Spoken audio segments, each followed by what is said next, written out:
Hello, everyone, and welcome to the Symphony. Symphony Entertainment Gaming and Arts is a gaming company that focuses on horror systems, indie games, organic content, and player agency to bring a symphonic approach to horror role-playing. I'm your host, Mav, and this afternoon we are playing Sutra of Pale Leaves for Call of Cthulhu. We are playing the scenario The Dream Eater. One quick announcement, Symphony Entertainment has a Patreon. If you like this content and would like to help us create more, please back the Symphony on Patreon. You can check that out at patreon.com/symphonyentertainment. Content warnings have been discussed with the cast and the crew. The X card is in play. X's can be sent via private message. No judgment passed, no questions asked. We will also be using the green, yellow, red traffic light method, which can be called by any cast member at any time. So, without further ado, let's unveil the cast. Cast members, please introduce yourselves, tell us where people can find you, and some of the things that you do. Starting off with Bucho, my name is Bucho. I am the production daddy for Symphony Entertainment. As you can tell, we like to keep it irreverent and horrific here.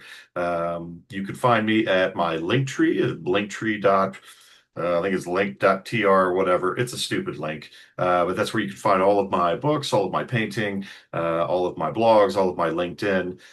Basically, if you want to stalk me, that's probably a great first place to start. So, welcome. and next up. Hi, everybody. I'm Doc. I can be found all over the Symphony Discord and on the ongoing Symphony campaign, Sanguine Arch. If you're not watching it, you should be, because it's awesome. I can also be found on my Linktree, linktree.com/DocBones. Feel free to check that out for all the things that I've written for the Miskatonic Repository, including a new scenario which, depending on when this airs, may or may not be out, with the other guy who also goes by Doc. Yes, we know the irony is palatable. And next to Doc. I'm Tomboi LaCroix. You can find me on Discord, Insta, and the like under that name. As for what I have going on, I will hopefully have a book dropping soon for Cthulhu Dark called The Last Stop. Hell yeah.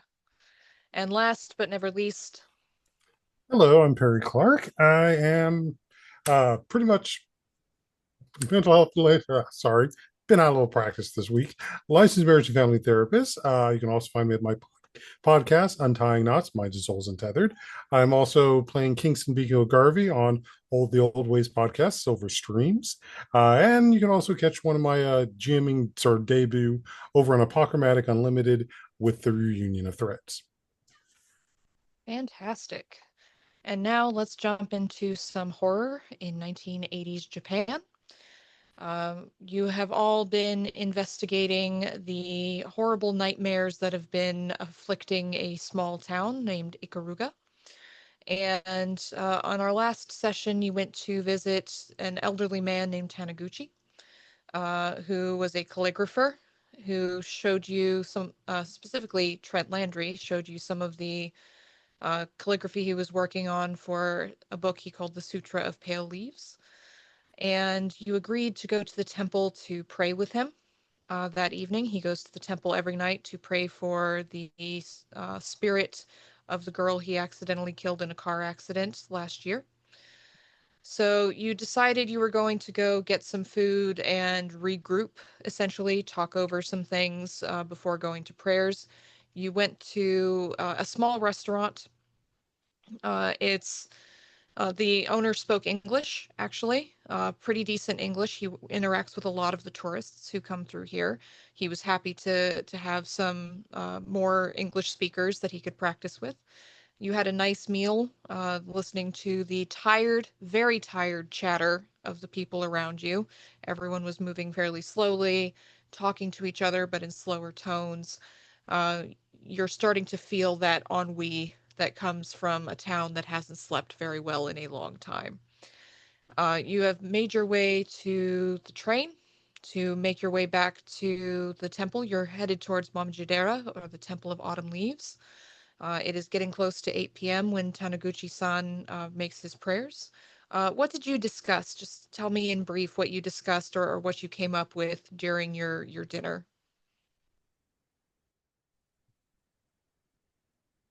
Well, the main thing I brought up was the aspect of how similar this is to the recent movie that came out 2 years ago called Nightmare on Elm Street. Only in this case that it seems like instead of focusing purely on some teens, it's focusing on everybody. So if this is a yokai, Freddy Krueger would be an example of it, only flipped outwardly compared to what we're seeing with this guy. Yes, the similarities are slightly uncanny, but no one's mentioned seeing any creatures with long blade-like knives for fingers. So hopefully we're not dealing with a Krueger situation here. Yeah. And as far as I'm concerned now, why it's working differently, I can tell you that's probably got something to do with E equals MC squared. I'm not a physicist. I'm an artist. I'm a story writer. That's what I do. Did you make any other plans? Come up with anything else, or just more settled on specifically going back to the temple? I feel like it was Just mostly settled. us, settling down for a good meal, kind of getting to know each other a little bit better, and kind of prepping for the evening prayers with Taniguchi-san. Yeah, Takahashi-san was mostly sitting and doing numbers, I'm guessing, in his little notebook, and occasionally making comments. ABN, always be numbers. Always be numbering. Stop it. All right. So you make your way to the Temple of Autumn Leaves. It's an Orthodox Buddhist temple. It's a mix of traditional architecture and modern construction. So it's not quite as old as the other temple here in town. It's not as old as many of the temples you're used to going to, Takahashi, as well. But it's a pleasant looking place. It's quiet out here. It's kind of calm. You can hear ringing of bells in the distance. You can as you come up towards the temple, you can see that some of the inhabitants in the immediate area have come out and are just sort of standing around looking up at the temple as if they're listening. Just a few, not very many people, and they're not standing around like a creepy zombie horde or anything. Um, they're just talking to each other, looking up at the temple occasionally. Um, and you head inside. The door has been left open, and you see Taniguchi-san waiting for you. He smiles tiredly at you. He's holding a stack of papers, and he leads you up to the second floor, up a flight of stairs. You can see outside from here, there's this beautiful view of the surrounding countryside. You can see all the houses and the temple off in the distance, the trees, everything. It's absolutely beautiful and it's peaceful. You can see why Taniguchi-san would want to come here to pray, especially in the evening. It's calming. You already feel a sense of relief from the pressures of the day, and it soothes you, especially you, Takahashi-san. You feel calmer deep in your spirit as you walk into the second floor and look out over the surrounding countryside. So, um, Taniguchi-san nods at you and smiles and thanks you for coming. I hope you will find this as beautiful of a place as I do, and I'm sure your prayers joined with mine will do some good. Uh, and he hands you each some papers out of the stack that he's holding. You can follow the chant along with me this way. The book is so heavy for my old hands to carry. I made copies of the chant so that I wouldn't have to carry that book. You've seen it, Landry-san. You know how heavy it is. I And he do. holds out his hands, which are an old man's hands. So I made some for each of you, so that you can follow along with me, if you would like to. Uh, and these papers are absolutely gorgeous. Like they have these beautiful mandalas and decorations like what you saw, Trent, on the Sutra. And the penmanship, Takahashi, is stunning. Just absolutely beautiful work. It's beautiful to look at. And so He asks you all to sit with him, facing a candle and some incense that he has lit. And he closes his eyes and he begins praying, and he makes some calm, soothing remarks to everyone first, and then he starts talking directly into his prayers. He asks for forgiveness for the life he's taken and the harm he's caused. He prays that her soul will be freed from the karmic cycle, and he just puts so much intensity from his frail body into these prayers. It's a little overwhelming to hear just the pure emotion in his voice. And then his voice becomes clearer and stronger as he starts to chant something. And if you're looking at the text at all, you can see that he's repeating a mantra. I'm going to Mhm. I'm going to Go be ahead. aggressively repeating what he's saying, but incredibly wrong pronunciation. Okay. I You am did tell him you don't speak Japanese, so. Correct. For as far as he knows, I only speak English. Mm-hmm. and I am letting my art side really kind of pull me towards looking at all of this. Like I don't care about Mm-hmm. the religious aspect. I don't care about Yep. the God aspect. That's not for me. But I am very interested in the art and the calligraphy. Just the Mm-hmm. looking at the pure talent required to Mm-hmm. create something like this. So I'm soaking all that in. Okay. Takahashi, Jabari, are you following along with the chanting? I am joining the chant. You join the chant? I'm I'm not gonna joining. look for the calligraphy and start not just following along. Let him after he gets through one Mm-hmm. mantra, join him on the second. Okay. Have been studying the art as much as possible, but I'm actually trying to pay attention to what does the mantra actually say Mm-hmm. Okay. and how it So, translates. so the first mantra, it's called, according to the title on it, Jabari, it's called the Meditation on Emptiness. And it's meant to clear your mind of negative thoughts and open you up to higher wisdom. And it's just these few short phrases over and over and over. But you do, those of you who are chanting, whether you're just chanting in aggressive poor pronunciation or not, you do start to feel yourself becoming still. Your the racing thoughts of your mind calm. Sam, you even feel some of the crankiness and the low level anxiety that you have in your day-to-day life just sort of settling a bit. You can feel it in there. And you chant this for a few minutes, and then he opens his eyes and looks at you and points to the second page and says that this one will help you recall your misdeeds and your traumas to confront these obstacles to your enlightenment and become free from your bad karma. This is the most important part of the prayers tonight. And he closes his eyes again and he begins chanting. And this one is called Deep Reflection. Takahashi-san, you're joining in. I'm Sam, are you continuing. still? You're continuing? Again, I'm doing it as like a call and response. I'm letting him read it, and then I'm poorly pronouncing it in return, as I cannot read Japanese apparently. Apparently not. Trent, are you still mouthing the words as well?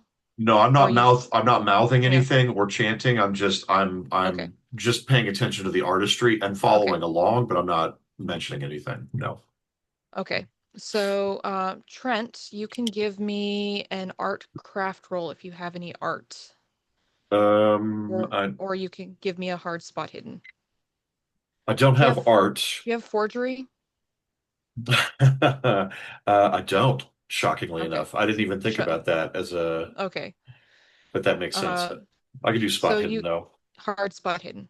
Hard And spot hidden. Jabari, you can give me that as well because you're also looking deeper at the art.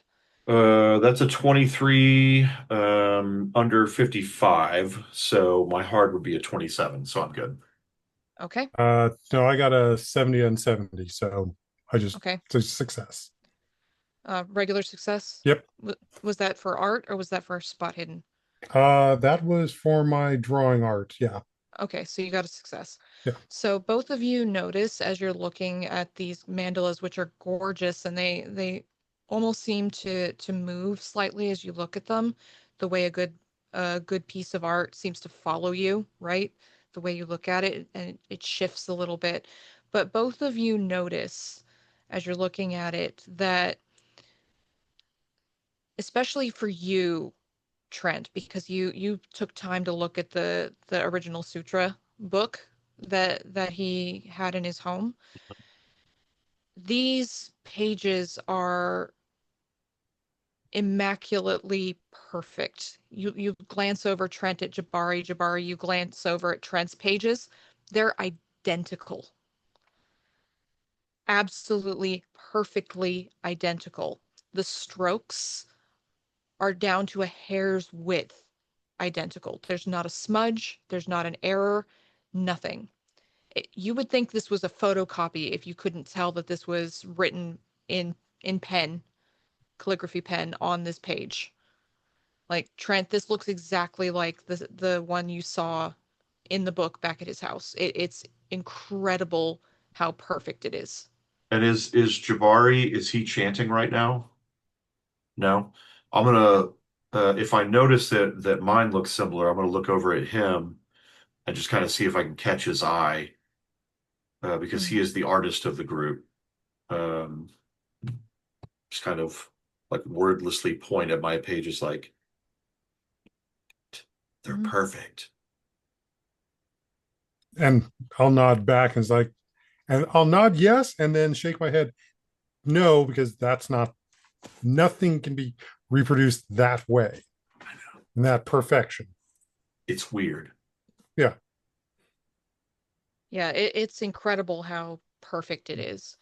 But while the two of you are looking at the art and just letting the chant wash over you, Takahashi-san and Sam, you are chanting along, even though you're doing so poorly, Sam. Uh, I would like you to tell me a difficult or traumatic event from your life that you're meditating on, because that's what this meditation does, is it gets you to think about something that you've done or that has happened to you in your past so that you can confront it and move forward in the karmic cycle, right?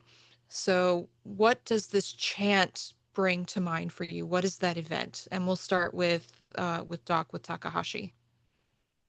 Many years ago, when I was but a salary boy, not yet a salary man, I was working on some figures for my boss, and I couldn't get them to add up. There was just some minor inconsistency that I couldn't figure out.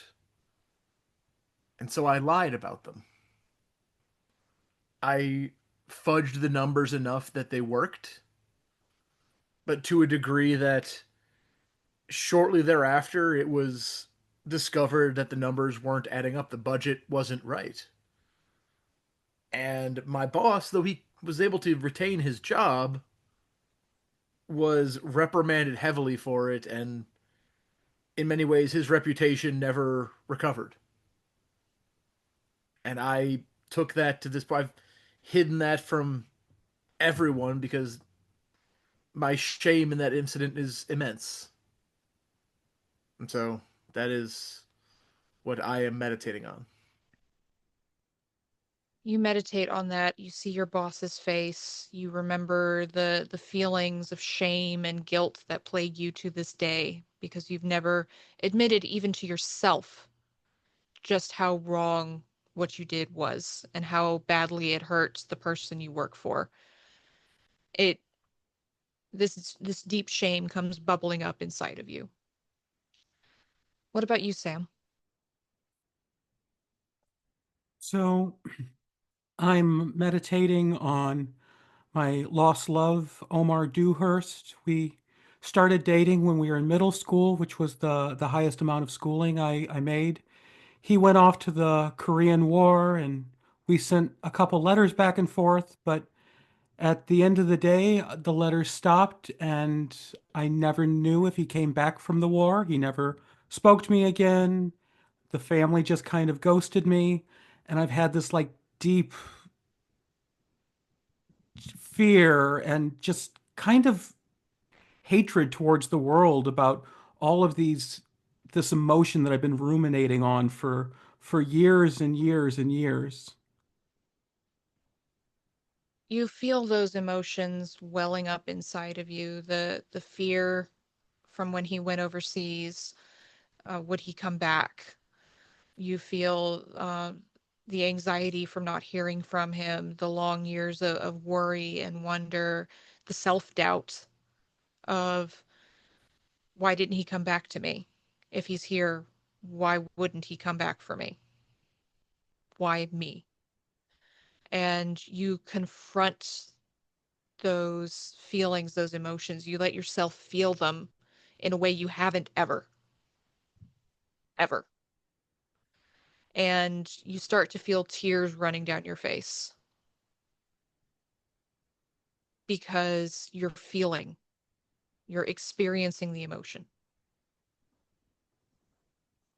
And as the meditation comes to an end, as Taniguchi-san finishes the last of the chants, both of you feel relieved.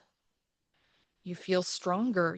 Your mind feels clear now that you've allowed yourself to feel the things and confront the things that you've buried for so long, and you both regain a point of sanity. All right. Would this point of sanity allow us to go above our starting sanity? No. Oh, Actually, yes. I think I'll allow that. Yeah, you can go above your starting san. Why not? well, then I'm going above my starting sanity to a big ol' 51. Look at you here, Mr. Sanity himself. When you study the pen as I have and the calculator. When you study the pen and the calculator, you become the master of sanity, apparently. So I mean, yeah. you feel more confident in yourselves. You feel stronger. And you open your eyes and you see Trent and Jabari still looking at the pages. They obviously haven't been chanting. They're just looking. And Trent, you find yourself unconsciously, like when you're brought back to the room when everyone comes out of the chant, your thumb has just been sort of stroking one of the mandalas at the bottom of a page. Just you're looking through the pages, but your thumb has been doing this the whole time. That feels And about right. you can see a bit of a smudge. Mm-hmm. Yeah, I think he would probably be really interested in the feeling, like it's maybe not an embossed kind of feeling with these things, but like he'd run his fingers over it just kind of absent-mindedly, and you just as you're staring at as he's staring at them chanting, he kind of loses himself in the thumbing. Absolutely.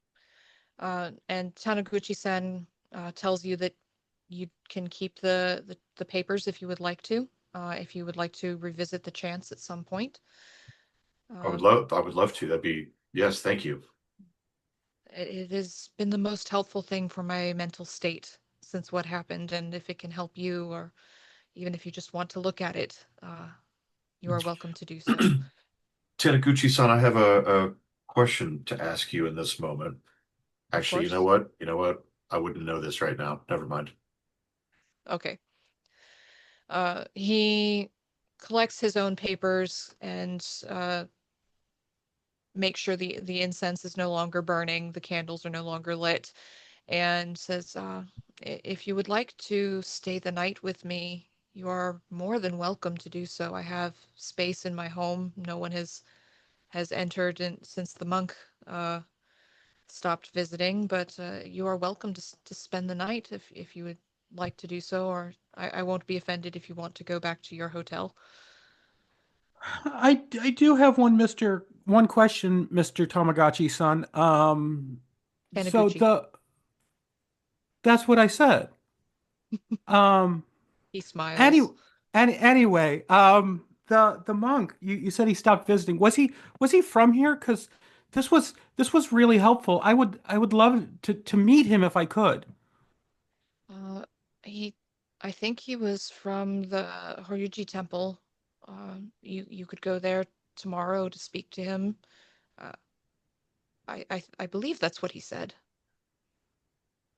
Oh, well, thank you very much. I proceed to start taking the copy of the Sutra and folding it very immaculately. I'm very much treating it like a relic. Okay.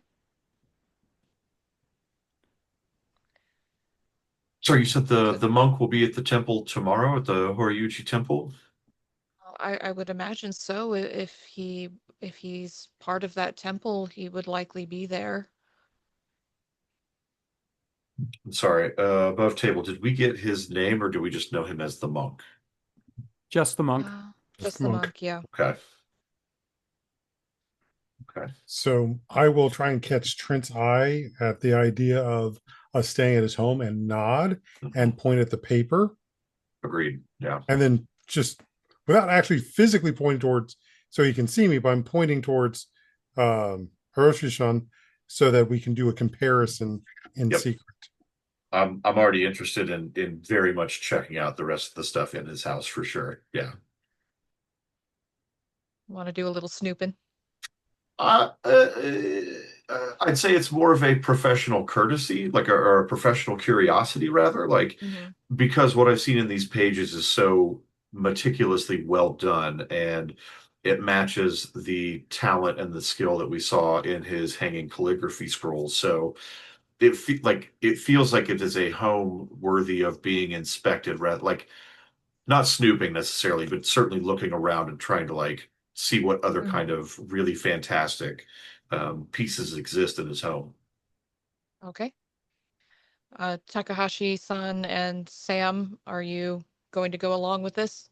I'm 100% for this. Okay. I don't know what's going on here, but I want to learn more.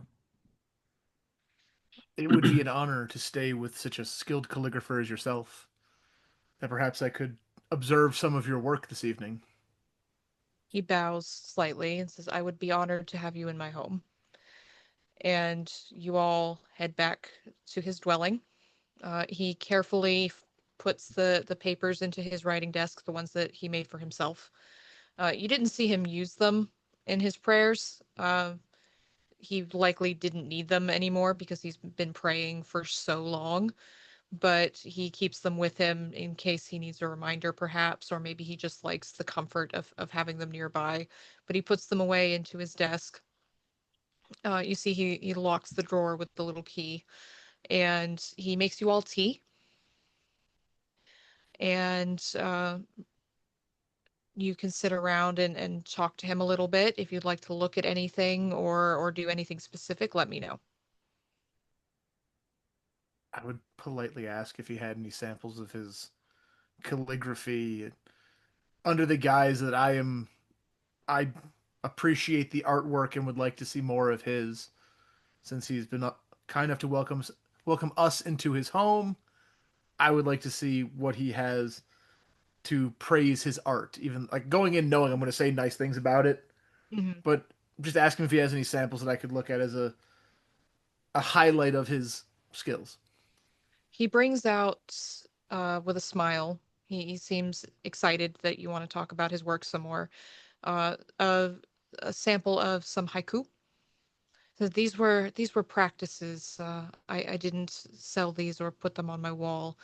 I was just practicing with some of the strokes you can see here, and he starts pointing out where he tried a different technique or where he attempted a different weight on some of the strokes to get this slight angle to mimic the flow of the ocean in this one bit of haiku.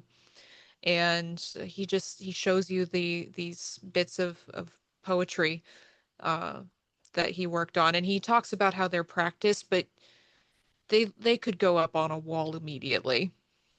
I'm interested. They're that gorgeous. Add to that. Yeah, I'm interested in those as well, just to see.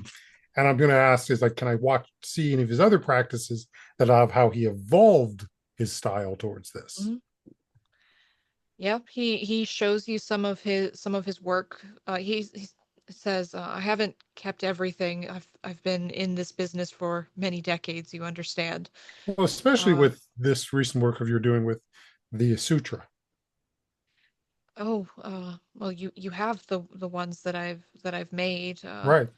But as any good artist knows, and I'm sure if you're familiar with Salvador Dali, it is also the time we put into our work that tells so much to learn. And I am a student of art, so Yes, I appreciate your curiosity and your intensity, young man.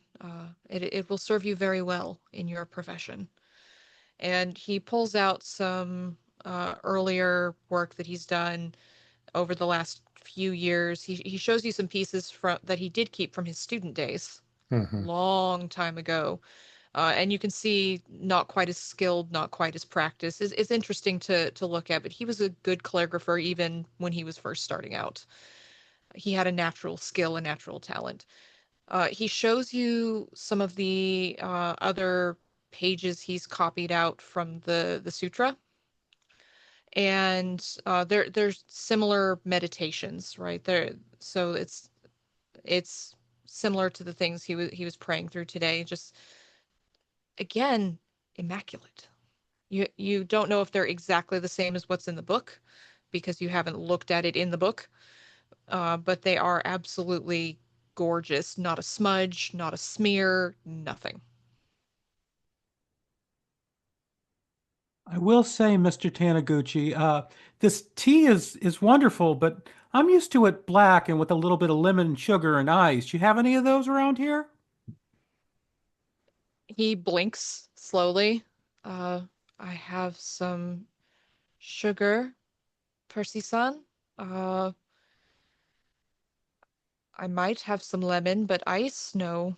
I'm afraid that's not something I have in my home. Well, that's a pity. I'll stick with what I got, but thank you for trying. He nods. And the rest of you can just see that he's got that very polite face on, but you just see the slightest hint of confusion at the corners of his eyes as he talks to Sam. Taniguchi-san, might I walk around and kind of look at all of your works? Would that be acceptable? Of course, look at whatever you'd like to look at. Okay. I have nothing to hide here. Oh, I don't believe you've got anything to hide. I'm very impressed with your skill, and as someone who works in the art world, I am how do I say this? It's just it's a skill that I don't have, and I recognize talent when I see it. So I would just really like to see more of what you've done if I could just walk around and look. He bows slightly, says, "Please, Landry-san, whatever you would like to look at." Thank you. Uh, okay, so I'm gonna kind of take my time sauntering through his place and kind of looking at anything that is out. I'm not trying to like rummage through his things, Mhm. but if there's something out in the open, I'll give it a look. But again, with my hands behind my back, kind of showing Mhm. deference and not wanting to touch anything. You find some haiku in the hallway. You look at the love poetry that you saw earlier. You can find bits of literary texts, some of them dating back 1,000 years, copies of these ancient texts. He has a wide variety of things that he's written here. There's some things you don't recognize. They don't have a title or anything on them. They just have lines of text, some pretty prose, not anything stupendous, but maybe it was something he wrote, maybe it was something his wife wrote that he copied down. Maybe it seems to have that kind of personal touch to it. But he's got these pieces along the walls, and some of them are illustrated as well. But he's got a lot of really good work. Do any of those illustrated pieces, do they have anything related to the yokai that we had learned about previously, or anything of that nature?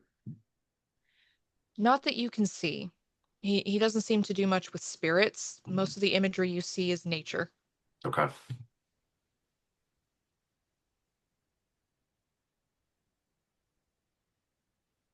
Okay. Mm-hmm. If nothing stands out, then I'll just kind of rejoin the group and hang out if there's conversation going this late. I don't know if he's trying to get us to go to bed so he can go to bed, but like too polite to kick us out or excuse himself. So He's very polite. He's happy to have tea with you. Sam, you blink. You're sitting there having tea, and you blink. Okay. And you are in a room. A room that you know very well. It's your own front sitting room from years ago.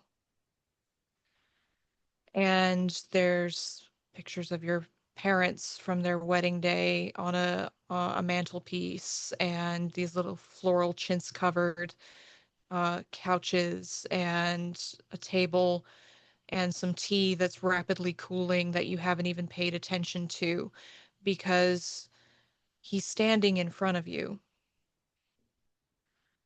and he's in uniform and he Oh, looks so good in that uniform, but it's so terrifying. And he's holding your hand and he's saying, I have to go. I I I can't not go, Sam. I had to.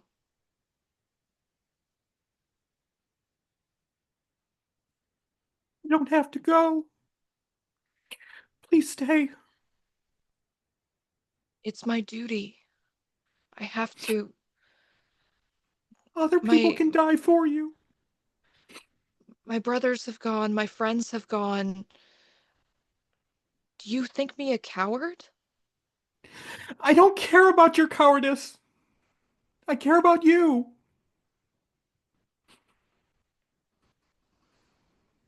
I care about you too, Sam. You know I love you. You know I care so, so much. I do care, but I have to go. And he pulls you in tight for a hug, holds you so tightly you almost feel your ribs crack. And you feel hot liquid running down your face as you cry. And you look up at him to tell him what you told him that last time you saw him, that you'd wait for him. You look up the words on the tip of your tongue and you see blood pouring from the sockets where his eyes used to be. Ugh. And it's pooling down your face, his blood. And his mouth is still moving as he says, I know you don't want me to go. And his voice is getting deeper and deeper and deeper as he says, but I have to go. In I'll my take you apps, with me in my heart.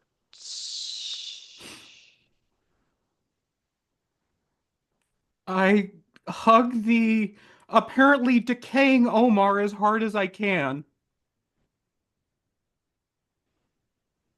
You hug him tighter and you feel his bones begin to dissipate under the hug. And ash falls into your hair as his body begins to dissolve and dissolve. But those empty eyes are still staring at you. You can still hear his voice as he disintegrates. Don't worry about me. And you find yourself holding an empty uniform, your face covered in ash and blood as you stare and sob, and you look up around trying to figure out what happened. Where am I? Where did he go? And you see staring at you through the window is a monster. It's a large creature the size of a hog. It's covered in short purple striped fur. It's got a long tail. It's got these limbs, these very powerful looking limbs with wicked looking claw like hooves. But it's the eyes. It's the eyes that get you. There's rows of eyes running lengthwise down its face. And they're staring at you. And for a moment, you see his eyes looking back at you. And then the thing breaks through the window. And it lopes over to the mess, this ashy, bloody mess on the floor, and begins slurping it up with a loud... I'm going to start trying to wrestle it away. You grab onto it. One set of eyes is staring at you. Is that amusement? As you try to pull it away from this ashy, bloody mess that was Omar. Jabari. Yes. You take a sip of tea. You're chatting. You close your eyes for a moment. And you are home. Somehow. Suddenly. You're outside, sitting on a park bench you know very well, near your home. It's about a 10-minute walk. You can go sit on this bench under some trees. You can watch the kids running around and playing, people walking their dogs. Just people watch and sketch. Love to sketch them. You get so many ideas for your stories, for your comics, through people watching here. And you're sitting there and you're sketching. There's a lady with a poodle. And the poodle has been shaved partially, so that it's got the little puffy bit on the tail and the legs and so on. But the poodle looks extremely unhappy. And the lady is talking to the poodle as if she doesn't notice that the dog is unhappy. And she's giving this perfectly bright, chatting, happy, isn't it such a wonderful day, sweetie? And just the contrast of the look on her face with the look on the dog's face just gives you an idea. And you start sketching. Yeah, I started imagining that he's got one of those spiked collar, the smoky over eye. He's very punk rock compared to this prim and proper woman that is sitting next to him with a Absolutely. mohawk. You start sketching the poodle hawk on this poor dog. And you look up and you see something floating in front of you. Not standing, floating. It's this massive figure with a wooden face. The face is painted in blue and red and yellow patterns. It's got multiple eyes, a heavy mouth. The body of it is made up of insects, skittering and chittering and moving around behind that heavy wooden mask. The mask itself must be 6 feet tall. This thing in front of you. You know what this is. A masquerade. And the masquerade looks at you and booms out something in a language you don't speak. But it shakes you to your core. And you begin to feel yourself melting. And the insects from the body of the masquerade come running towards you. It just sort of pulls away from the body. You see the mask still looking at you and chanting in this big booming voice. And the insects come skittering into the sludge that is you. And you can feel all their little creepy, crawly legs running up and down and up and down and circling you. And you hear their tiny little voices echoing the masquerade's larger voice, but thousands and thousands of them. And it's the most exquisite pain you have ever felt in your life. The sensory overload, the pain of the melt, these insects that are cutting into your sludgy flesh with their legs. And then you see this creature with eyes running parallel down its face, rows and rows of them. Its purple fur and long taloned hooves comes galloping over, and it looks at the masquerade and it blinks. And then it looks back at you and it starts lapping you up. Takahashi. You're looking at a piece of calligraphy that Taniguchi-san has brought you. And you're admiring the brush strokes, especially he's got this signature sort of downward stroke on one of the characters that it's beautiful to look at. And you're wondering how you can imitate something like that yourself. Maybe he'll let you copy some of his work so that you can practice. And you look up from the paper and you are in an office. Naturally. It's an office you know very well. It's your boss's office. And he's sitting behind the desk, still in his full suit, properly. It's business hours. You know it's business hours. You are also in your suit and tie. You're holding a stack of papers. He's got more papers spread out across his desk with a calculator and some pens. It's very neat, very orderly. Not an edge out of place. Everything lined up perfectly. And he looks at you and says, Takahashi-san, were you able to finish that report for me?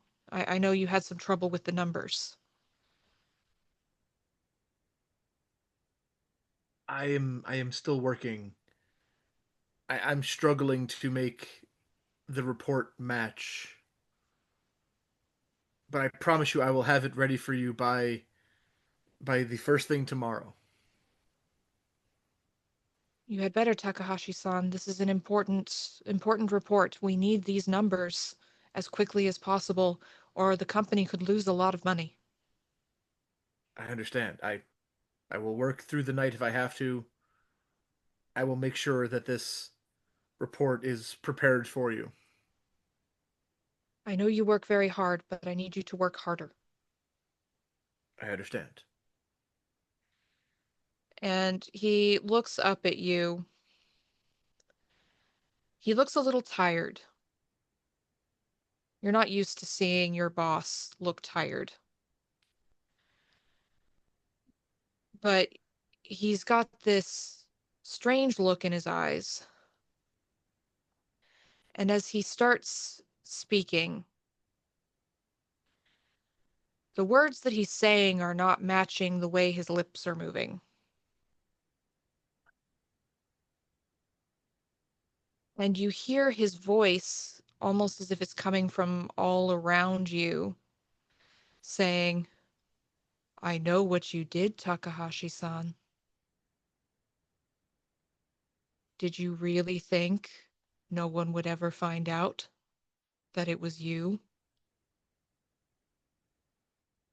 I'm You'll sorry. never have Could a you future repeat at this yourself, please? company. Why would you say such a thing? You're worthless. I'm You're the hardest nothing worker more on my than a team. pen and a calculator. That is not true. I am the hardest worker on my team. I am the one you're trusting with this report. You wouldn't give this to to anyone else at the office. And his voice starts to boom around the office. And it gets louder and louder and louder as he's saying these things. And the building starts to shake around you. As his voice gets so loud, you have to cover your ears and you drop to your knees. And he stands as the glass in the window shatters, exploding outwards. And his eyes are looking at you in confusion, as if he's not sure what you're doing, but the voice is getting louder and louder and louder. And the building shakes and shudders. And he begins to grow and grow. You see his arms stretching and extending, unnaturally long limbs out of proportion with his body.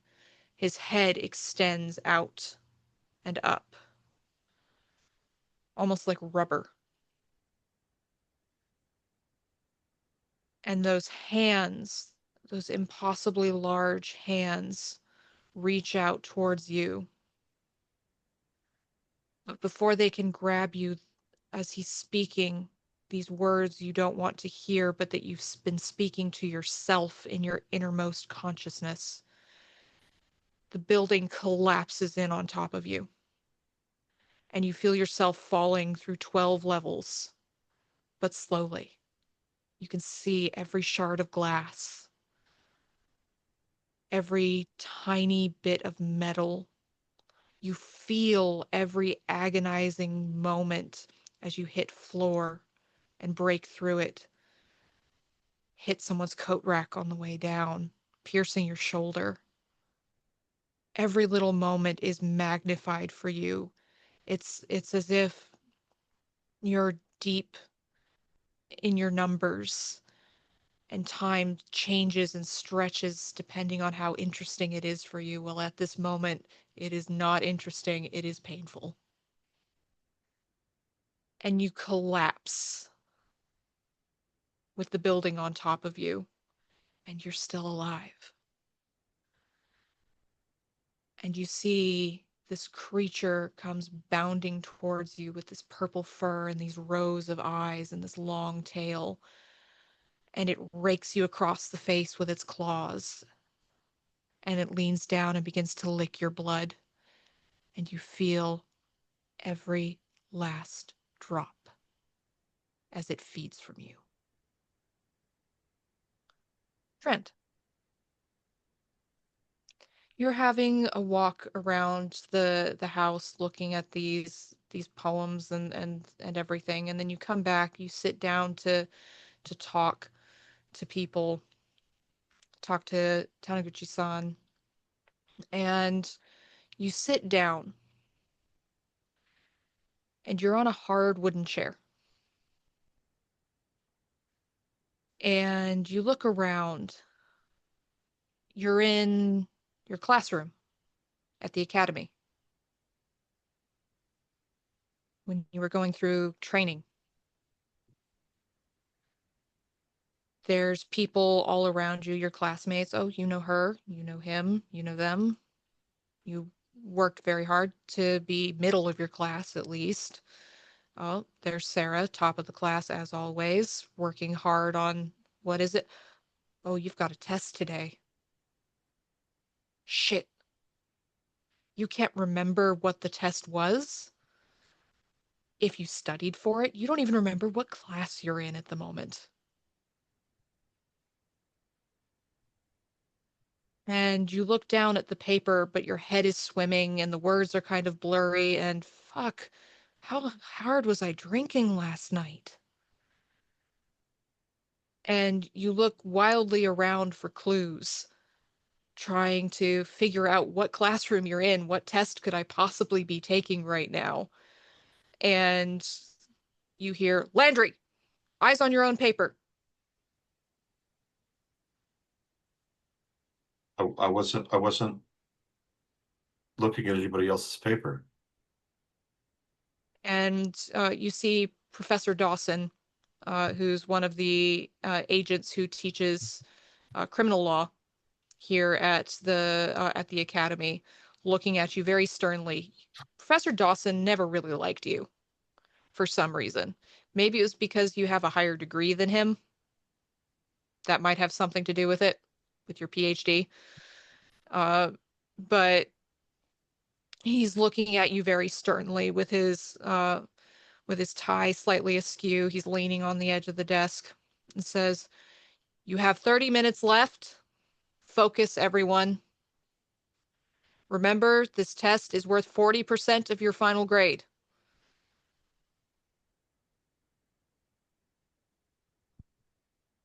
So I looked down at the test. Mm-hmm. And the test isn't resolving itself. You see words that you think you know, but they just sort of dart away across the page, literally moving across the page. Other words slide down the page from top to bottom as if they're being pulled by a magnet.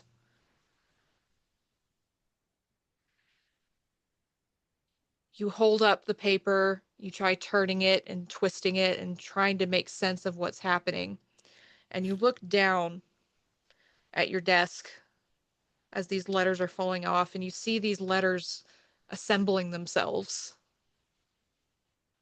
They're moving out of this pile of letters. And they start wrapping themselves around your arm in this long chain of letters, rolling up your arm. You see more letters sprouting from the end of your pencil and start running up to your other arm. And these coils of letters are now running up your body. And they hit your shoulders. And then they start crawling up the side of your throat. And you look at your arms and you look down what you can see at your chest, and they're making words that you don't understand, but you know they're words. You just don't know the language. And they roll themselves up into a ball and shove themselves into your mouth. Ooh. And you start literally choking on words. And you feel yourself unable to breathe. And the letters begin to dance and jump in your mouth, down your throat, clogging your airways. And you fall backwards and you're shaking and you're shuddering. And no one seems to notice. Everyone else is still taking their test. And Professor Dawson yells, "Landry, focus!"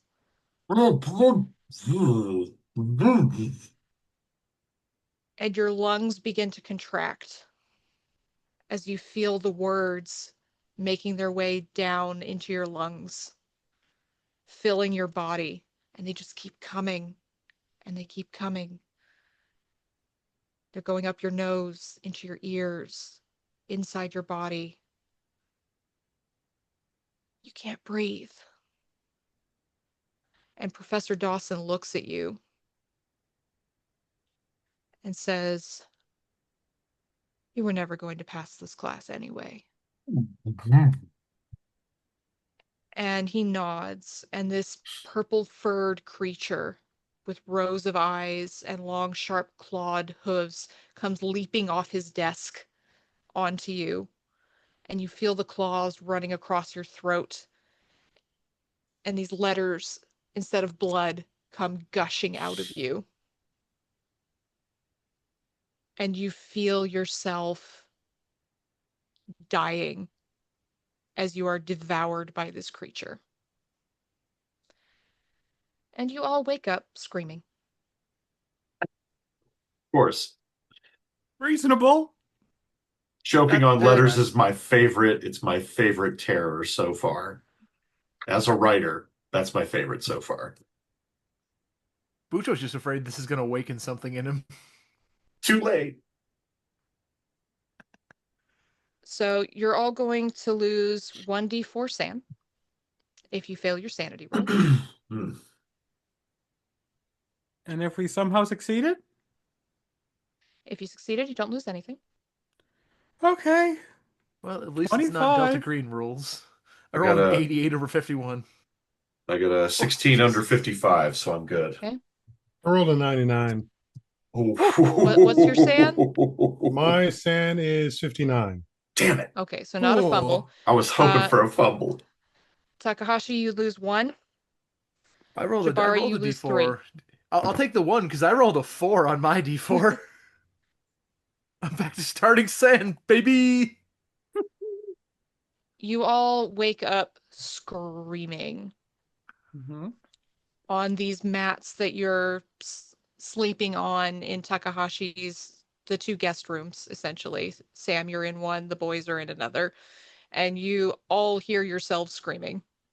Jesus. I'm gonna get up and check on Sam immediately. Like I'm terrified, but clearly I'm gonna go check on Sam. Is there a window in this room? There is a window. Landry will come in to me, leaned out the window smoking. Of course. Are are are you okay? I No. Would you like one? I don't smoke. I think we might need one all the same right now. Uh, uh, did, what did you experience? I the the worst dream I've ever had. I had the Just same. again. I wonder what the Are you boys. okay? I'm okay. I'm shaken. I'm unsettled. But physically okay. If Um, this is happening to everyone in town, I don't even know how they're still here. let's ask the Every night of boys this, every night of this, I would. if this is what they're experiencing. Yeah. Um, hold that thought. I'm gonna go check on Takahashi-san and Jabari. And But wait, I'll come with. okay. I knock the cherry off my butt and throw it out the window and follow. Uh, so I'll go in and we'll kind of corroborate what had. Did you both have a nightmare as well? I mean, we all woke up screaming, so I'm assuming if Sam had a nightmare and I had a nightmare, surely you two had a nightmare as well. Nibari isn't talking. You see his hand shakily drawing in his journal. What are you drawing? When you look over my shoulder, you begin to see the shape of that masked figure with the insects coming out of in swarms around it. Is What is is that? yeah, is that what you saw, Jabari? Just nods. Huh. I I saw a purple tiger. And which one? I'll turn Hmm. to look at you, turn the page and start drawing that. Yep. Yep. As you start drawing it, I start pulling away. That's what I saw. Takahashi-san, did you see this? And I will look up from the notebook that I'm furiously doing math in. Because in my mind, the numbers could still make sense. And I'll look over at what Jabari-san is drawing, and yes, I, I do not know if it was a nightmare or merely a remembrance of something, but there was a similar beast in my dream. So why is this happening to us? I We're we're at ground zero. I guess we're just in the blast radius, I guess, right? We're in the blast radius. We're fresh meat for whatever this is. I mean, if it's spreading, it's here. So, Can what do you say, Takahashi-san? I have a question for the keeper. And I know whenever they make that face that it's just Delicious. Yes. yeah, because I think they know where my mind is going. I've gamed enough with Mav. I feel like they can read my mind. Did the tiger creature thingy look familiar to another dream we may have had? It did look similar to the shape of what you saw on the dream with the bus. Because We can't. because I was in the front of the bus. We had like the full Mhm. window access, Yep. so Right. Yep. But I don't think we Oh, got a good shot of it. All we really saw was eyes, which they would still Well, match the same sort Uh, of. Eyes and hoof dents in the roof. Yeah. yeah, that sounds It was right. all like flashes and bits. We got really good shots of it this time. Seeing as I wrestled it, how did it feel? Furry. Okay. Well, I don't know if it was like soft or rough or if it like tore my skin up when I wrestled it. It was soft. Okay. Kitty. Mike So you're all awake Wazowski. now. I'm watching you, Mike Wazowski. Always watching. Watching. Japanese Monsters Inc. sucks. So So, you are all awake. It appears to be early morning. Um, okay. You've all been screaming. But you have discovered that you have a mutual monster in your dream. What would you like to do? When does the other temple open? Probably around 8 in the morning. What time is it? If you check your phones, it's about 4 a.m. Um, is anyone else ready to pack up and leave? I kind of want to ask Takahashi-san, is this creature something from Japanese origin? It's not something that I recognize uh, off the bat. So is this unique to Japanese culture? Can I roll a cult or anything? You can roll occult I mean, Can 'cause I roll or hard knowledge, either one. I'll hard take knowledge? Okay. I'm So only for- going to let Takahashi do Yeah. this one because of Yeah. his knowledge of Okay. Japanese. Growing up So- as a Japanese kid, he would know things. knowledge Well, let's being roll for a 5. inter-education. No is Or education. no, it's Yep, no, it's education. education. Okay. education. Is it behooving me to spend 2 points of luck to make it an extreme? It will. If I make it an extreme, I will give you something extra. I will spend 2 points of luck to make that 17 under 77 an extreme. Booyah. Booyah. So Thank you. when you take the time to think, Takahashi, Yeah. and you calm yourself down, maybe you remember a bit of the meditation from last night, use a fragment of it to calm your mind, and you remember the yokai, and you remember stories that your grandfather used to tell you, and you think this is a baku now that you've seen it.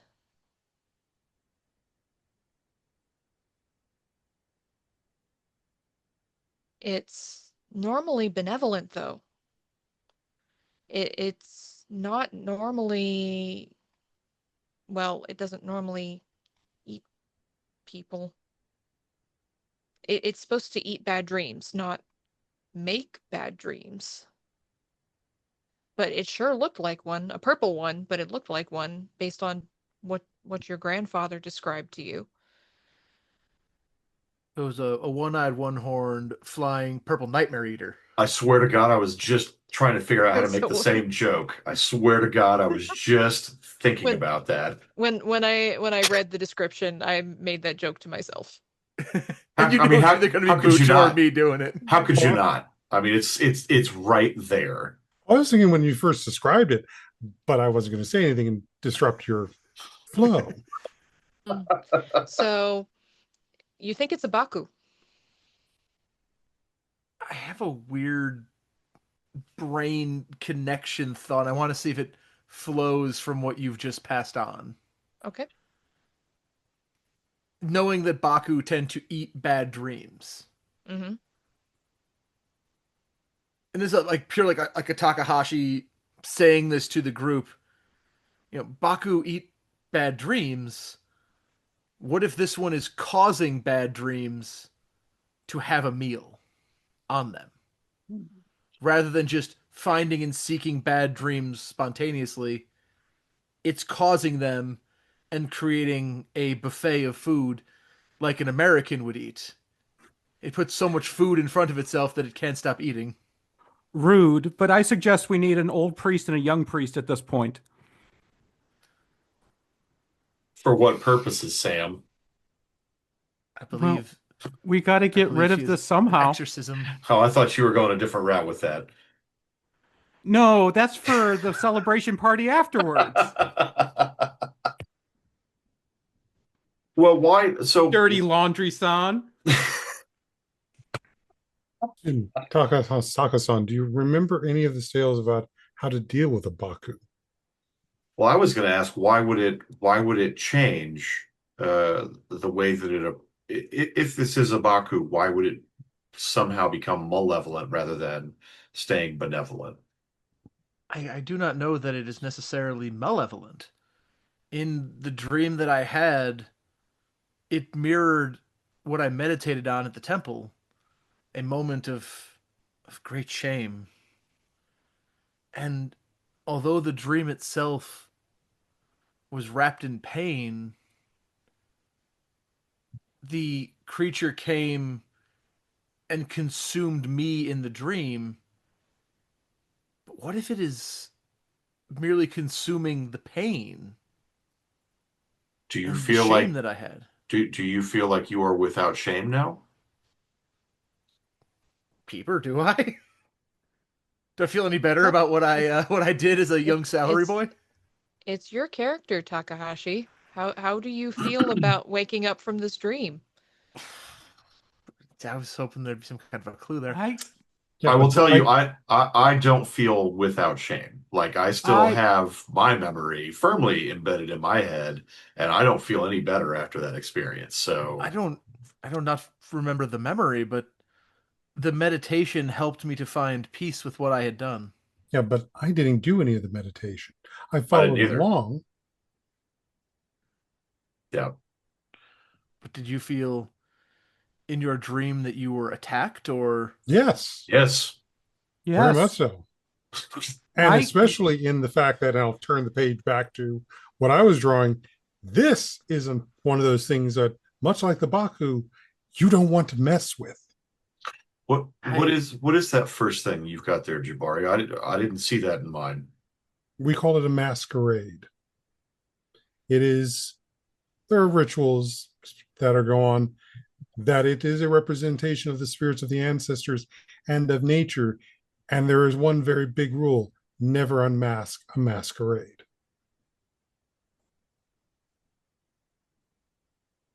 well, I guess it's a good thing masquerades aren't in Japan. Yeah, but for all I know, this is a variant of it or a warning. Hmm.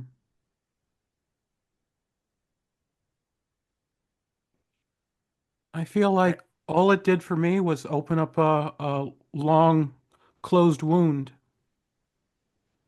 Yeah, I got that feeling as well. I cannot shake that.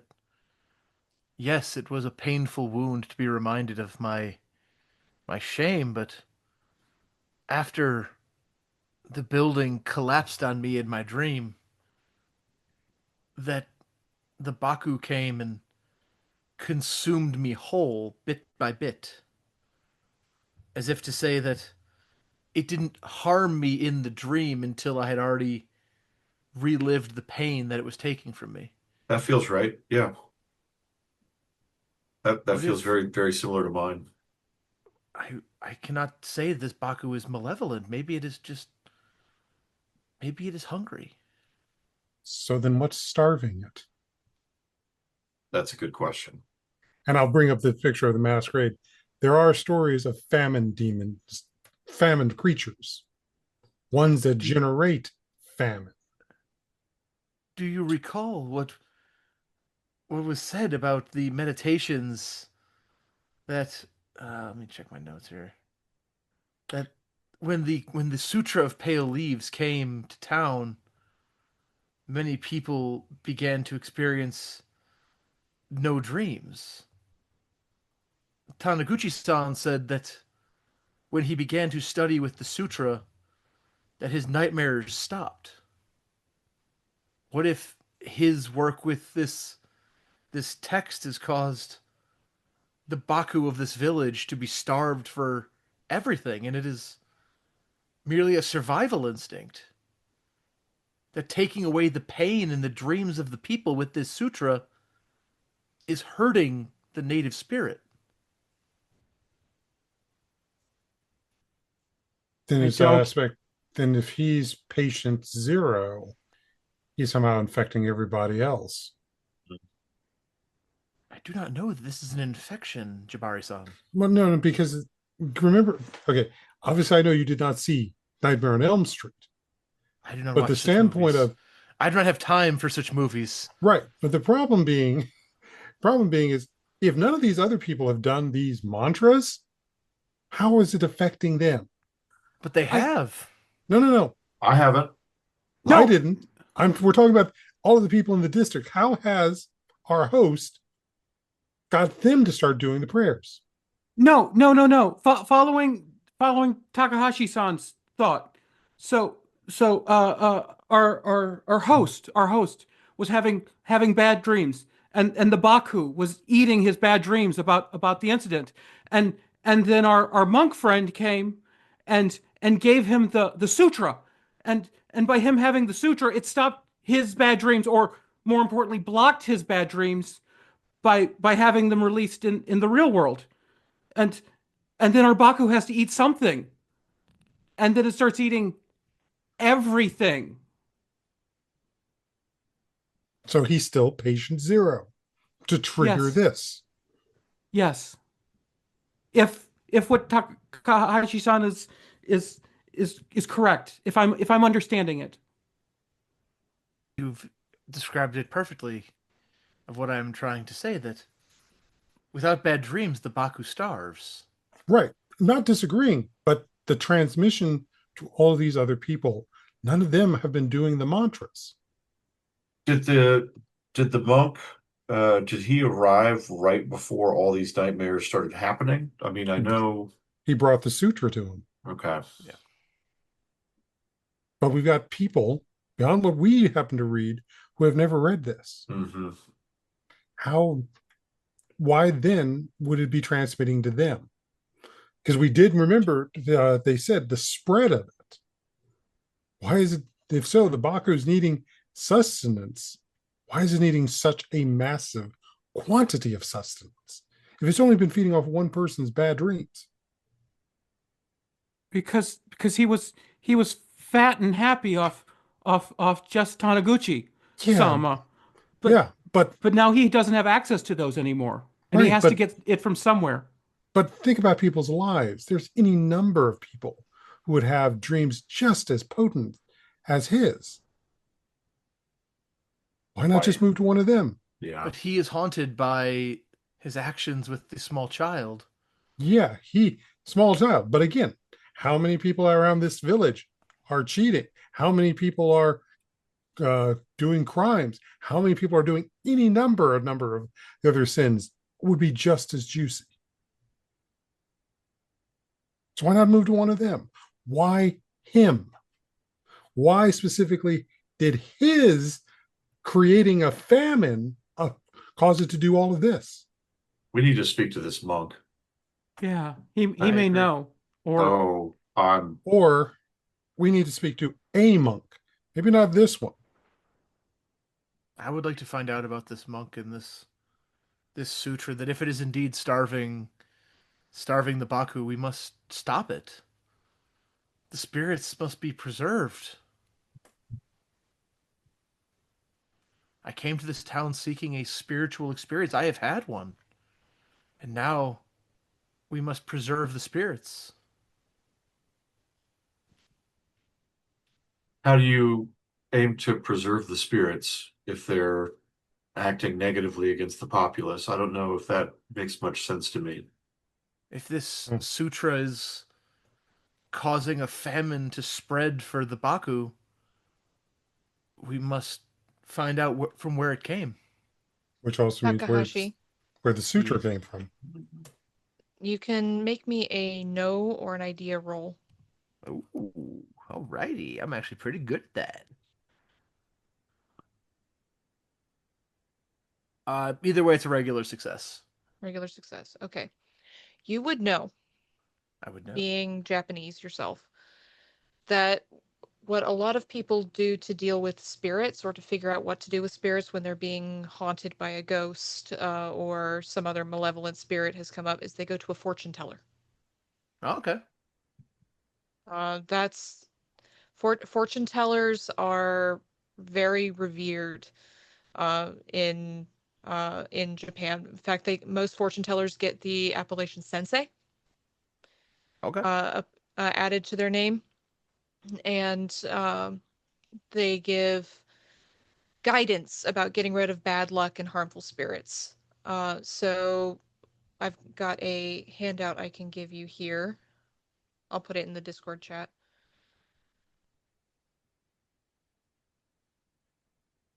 I'm not gonna read it out loud, but there's, for your personal background, what you know about this Takahashi is there's a talented local fortune teller you visit regularly. She seems to know what's wrong before you tell her your troubles, and she's a sympathetic listener. You always trust her advice.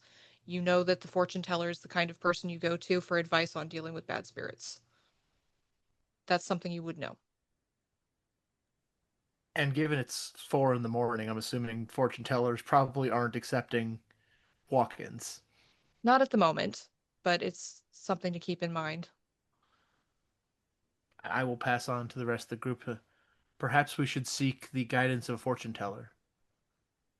They are very useful in dealing with malevolent spirits or spirits in general, and given there is someone nearby that I have visited regularly, perhaps they can help us. Well, maybe we should make that our first stop before we try to talk to the monk, just so we are both forewarned and forearmed. If this monk is truly at arms with the Baku, the fortune teller can tell us how to perhaps resolve this peacefully and cease the harm. Do we know what kind of fortune teller this is? Because I see that there are 3 main types. One moment. So she is I'm doing my best to pronounce this. Susan. Okay. So Susan, she does yes. divination based on perception and environment, dream interpretation, feng shui, all of that. This is the one Takahashi knows. You don't know about this, but Takahashi knows. No, I understand. I was just looking at the Yeah. handout. I wanted to be on the right foot. Yeah. Yeah. Her name is Madame Inaba, or Inaba Sensei. Inaba Sensei. Sensei, as you would call her, Takahashi. You've come out here to see her a few times. You don't come regularly because you can't come all the time. It's taking But work. yeah, you have work to do. But whenever something really deep has troubled you, you've come out to see her because a family member recommended her. So this kind of personal connection. Yeah, same. Perhaps we wait until Inaba Sensei is available to talk to us, and we can meet with her before going to this temple to meet with the monk. It may be good to commune with the spirits that have been talking to us first before approaching this strange monk in the straw hat. I would agree with that. Absolutely. As much as I don't believe in a lot of this stuff, it feels like the smart move. Landry-san, you must believe in things that as the spirits talk to you. The more you close yourself off, the less they will try. It We'll is see. like numbers, Landry-san. If you do not open your calculator to numbers, how could you find the answer to life's mysteries? I'm So just it- wondering how much an international call would be worth.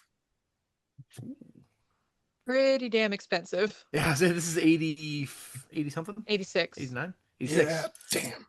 Can't get That's gonna grandma's be- tea leaves. Mm. You always try to read them yourself. Wrong character for this. Wrong character. Gonna be about $50 for half an hour. Yeah, this would be at least a 2-hour call. Yeah. Yeah, that would be a lot of money in that time for you as a Yeah. student. So That would blow my stipend for the month. Yeah. mhm. No. I mean, if you need to make a long distance, help you with that. Do we want to try and divide and conquer? Trying to figure comparing- out time zone, what time it would be in California when it's now 4:30 a.m. in Japan. Well, I mean, obviously, I wouldn't make this phone call here in this Mhm. person's house. Okay. But if, say, two of us want to go see Yeah. the local fortune teller, and another one wants to make a long distance phone call to another person, we could. Back at our So we'll- hostel. As someone commented, it would be about $600 worth, like in today's money. That's a really expensive long distance call. We did math. We did If it- math. If it's We did 4:30 a.m. right now in Japan, it's technically 2:30 in Central Time Zone, 2:30 p.m. Okay. So Got $600 Yeah, to so burn. it's 12:30 noon. Okay. So something to think about, maybe, about making that call if you want to spend $600 in I mean, today's I money. don't, to- but I have an actual credit rating, and so if we come around to it later, it makes sense my character would have the ability to call Mhm. America as a thing. Okay. But let's- So let's- we'll happy we'll sad come Let's back start to with the that. local knowledge. Okay. Yeah. Start with the local knowledge. All right. Happy sad I So- said Takahashi-san ain't bankrolling that phone call. So do you go back to sleep? Do you just wait until Think the sun rises? I think I will dress, and as a honor to our host, I will start making him breakfast. Oh. Oh, I like that. Make me a charm roll. How charming I are do you, have that. Jabari? Mm-hmm. That is a 57. My charm's at a 40. Okay. Push the roll. I'll go Push and the push the roll. roll. Push it. Okay. Yeah, I'll go and push the roll. Burn that Um, breakfast. Just for fun. Oh no, I'm trying to do traditional Japanese at this point. Mm. So it's going to be more of a soup Mm. and some fish. I mean, you could still arson the house over breakfast. it That's is a 13. damn. Nice. Hey, Okay. there we So go. That is he- yeah. That That's should be a hard success. Yeah. that's our uh, success for me. So he is Nailed very it. appreciative of your attempts at a traditional breakfast, and that you would honor him by serving him when you're at first he's a little bit, you're a guest in my home, it is my pleasure to serve you, but he, as an old man who doesn't get very many visitors, you assuage that, and he relaxes, and he asks you if you slept well, and where you're planning on going next. I will basically butter this as this is also comes from my culture. We Mhm. in our respect for elders, we will. This is my way of showing it for your hospitality. So culture to culture. I obviously lie about sleeping well. The bags under my eyes don't show, but I will look to the others for. You guys explain that one. Oh, I'm going to lie about sleeping well as well. Before Taniguchi wakes up, I am going to write a note in Japanese, thanking him and explaining, how nice it was, and I'm going to fold it up in my futon so it won't be found until later. I am also Okay. going to be muttering the mantras under my breath in that time period before he gets up. Okay. I would I think if we got woken up around 4:30 in the morning, or we're finishing up our conversation around 4:30, Trent would not go back to bed. I think he would be awake. Like when he's up, he's up. And I think he would probably take the time to walk around and see if there are any books out in the open that would be yokai centric or something that might talk about them a little more in depth, and he would probably take it out to the front of the house. And if there's kind of like a maybe not a patio, but somewhere he could sit out in the nature, just kind of read in quiet, see if he could glean anything from something like that. Mhm. So you don't find a whole lot. He doesn't read very much. It looks like you find some of the older literature and poetry, things of that sort. Yeah. But he doesn't seem to be into mythology. Okay. Then I would just You, take the pages out there that I was given before. I just Mhm. kind of read through those then. Gonna study those some more? Yeah. Okay. Uh, when Taniguchi-san comes to bring you in for breakfast, he startles you, and you realize you've been sort of mouthing the words. God damn it. Okay. Oh, Taniguchi-san. Sorry, did we wake you? No, it is my normal time of rising. It's about 7 a.m. by the time Jabari makes breakfast for him. It's 7:30. Uh, I came to ask you to join us for breakfast. Your friend, Croft-san, has made breakfast for us. Well, this will be the first time he's made it for us, so hopefully it is up to your liking. I find it most welcome. So, Trent and Takahashi, do you tell him anything about your dreams? I would say that I slept no better and no worse than normal, but Mm-hmm. sometimes I just don't sleep very well in places that I'm not used to. So I don't know that I would tell him about what I dreamed quite yet. Right. Okay. No. I ain't saying nothing. All right. Out of So, respect, I am just like waiting for Croft-san to finish Mhm. breakfast and assisting where I can, and slowly off to one side, just small ledger balancing some numbers.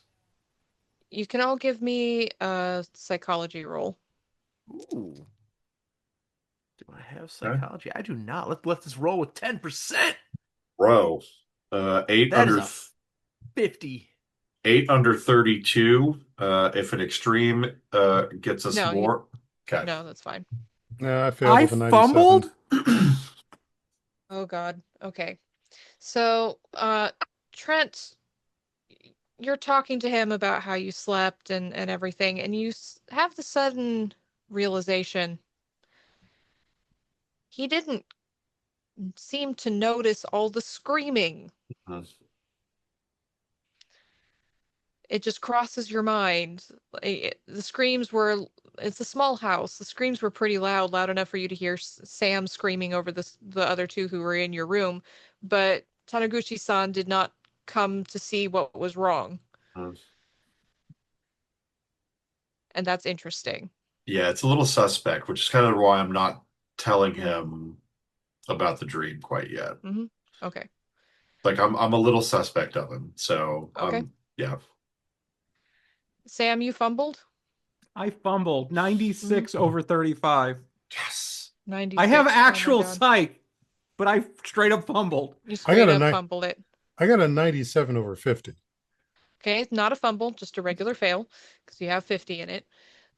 So Sam, you are not paying any attention to anything because you are mumbling the meditation to yourself, and it is emptying your mind.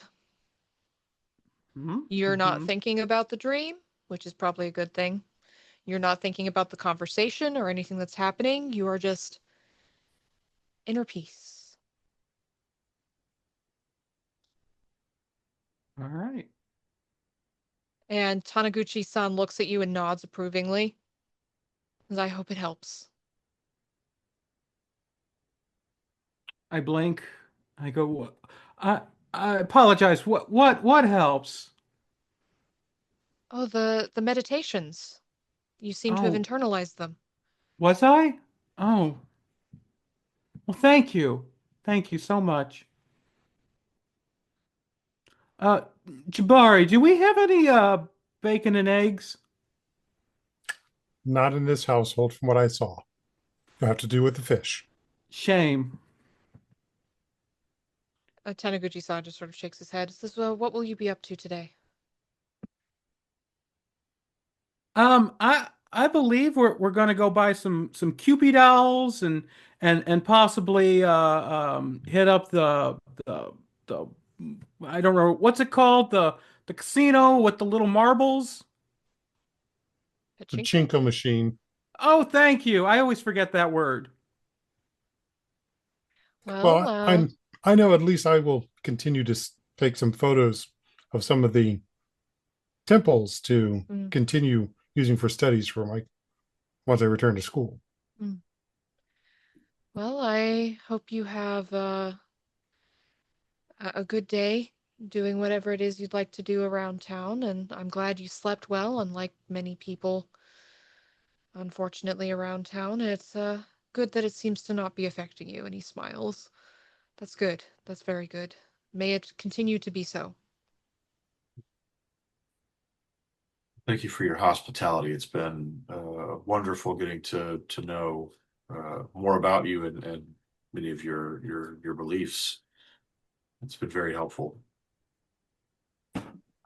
I rummage through my bag and pull out what looks to be a dog-eared English to Japanese translation book. And I say, IRO, arigato, gozaimashita. Thank you for everything. He keeps a very pleasant, neutral expression on his face, but he bows and says, "Thank you for coming. It was pleasant to spend some time with you. I don't get very many visitors, as you know, so thank you for indulging an old man." Agent Landry knows Japanese and he winces as he hears this going, but Bucho does not. So Mhm. I'm not even going to attempt some of these phrases just to be respectful. But yes, yeah, he winces at the pronunciation. Mhm. Arigato gozaimasu. Mhm. He bows. And you all set off to see Madame Inaba? Yep. Yes. Hey, I think that's a good place to take a break. So we'll be back in a few minutes.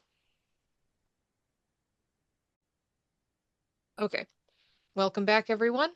And we are going to jump right into it. So I believe, based on some conversation we had in the break, that we're going to have a split party here. Is that correct? Yeah. Okay, tell me who's going where. So Takahashi-san and I are going to go meet up with Madame Inaba Sensei. Is that Mhm. how I say that? And Madame Inaba's. Inaba Sensei. Okay. You wouldn't need to say madam if you say sensei. Okay. Mhm. You're I can't muted, hear you, Tomboy. Sam. And I'll be going with Jabari to the temple. Okay, Yep. to meet up with the mysterious monk if you can all possible. All right, so we'll start with Takahashi and Trent, who are going to go see Madame Inaba, the fortune teller. So you have to take a taxi essentially to get there because it's hot day. The rain of the previous day has melted away. You're also a bit tired after not sleeping super well. You're not feeling the same level of exhaustion, obviously, as everyone else in town, but you are feeling the effects of a night of very poor sleep. So you take a taxi to this two-story building. There's scrolls you can see through the windows inside. There's a little sign outside proclaiming Madame Inaba, the fortune teller. You recognize the symbols, Trent, even if you hadn't been here before. Takahashi, obviously, you've been here before, so you just go right in. You know that her parlor is on the first floor. She lives on the second floor, which is very common for businesses in small towns like this. And you head on in. Uh, there's a strong smell of sage in here. It's a pretty narrow and intimate space. It doesn't feel particularly cramped, although there's plenty of furniture. There's wall hangings with religious figures and beautiful kanji. There's a table covered with a velvet cloth with chairs around it. And you see Inaba Sensei sitting behind a counter at the back end of the parlor. There is a porcelain cat statue holding up its paw, waving back and forth. And Madame Inaba sees you and welcomes you. Takahashi-san, it is good to see you. You have not been here for some time. Inaba Sensei, yes, it is wonderful to see you. I have been very busy at work and have not had need of your services lately due to my only concerns being balancing the budget for the company and ensuring that everything is as it should be. But I come to you today with troubles, Inaba Sensei. Well, introduce me to your friend first, Takahashi-san, and then we can sit and discuss your trouble. Of course, of course. This is Landry-san. Konnichiwa. She nods to you. This is American, yes? Yes. It is a pleasure to meet you. Please, both of you have a seat. And she gestures to the chairs around the table, and she brings you some tea and some traditional Japanese sweets, and says, "Well, how may I help you today, Takahashi-san? If you are bringing a friend with you, this must not be your normal work woes." No, no. In fact, do you know? Could you tell us about the Baku in this area that I believe we've been preyed upon by one in a malevolent nature, which is not the way that they normally behave? Her brow furrows, says, "Yes, a few other residents of town have come to me for counsel about the monsters they see in their dreams. By the third one, I knew it was more than a coincidence. Based on my research, I believe you're right, Takahashi-san. It is a Baku. Although the purple color is a little bit strange. How do you But mean? it's not normally purple in a dream when you see it. Uh, Forgive my ignorance. What It looks color like is a it? tapir normally, sort of brownish. Okay. Mhm. So, it must have been drawn here by Taniguchi-san. I'm sorry, I don't know if you are familiar with Taniguchi-san. Uh, we had a terrible accident in town last year. He was horribly cut up about it, and I he came to me about his bad dreams, and I believe his guilt drew the Baku here. But I've never heard of one causing nightmares. This is Naba Sensei, I have a theory, which is why I've come to you for guidance. For if Baku eat nightmares, and if it was drawn here by Taniguchi-san's guilt and his pain, he has mentioned to us a volume that he's begun to meditate with, titled the Sutra of Pale Leaves. Have you heard uh, of such a text? Sutra of Pale Leaves. That does not sound familiar to me. And I will recite to her some of the verses that I remember Mm. from the meditation. I believe when we prayed this sutra last night at the temple, these were some of the words that were written. The calligraphy was beautiful from Taniguchi-san. And actually, oh, yeah, do I have the pages that he gave to some of us? If you took them with you, you took them with you. I would say I that will I've got receive. mine, so sure. Yeah. Yeah. Well, we will show her the Sutra of Pale Leaves. All right. So you give her the pages that Taniguchi-san gave you, and she looks at them, and her eyes get really wide, and she seems really excited. She giggles like a child. And then she starts looking through these pages, and you see her gently sort of tracing some of the kanji, and looking at the mandalas, and then she passes the pages back to you and sort of adjusts her glasses a little bit. There are complex linguistic and artistic patterns here that I've never seen before. There's power here. I will not tell you what to do with it, but don't treat it lightly. Do you have the rest of the book? Only these pages that were given to us by Taniguchi-san. She glances back at the meditations. There may be more like this that can do something.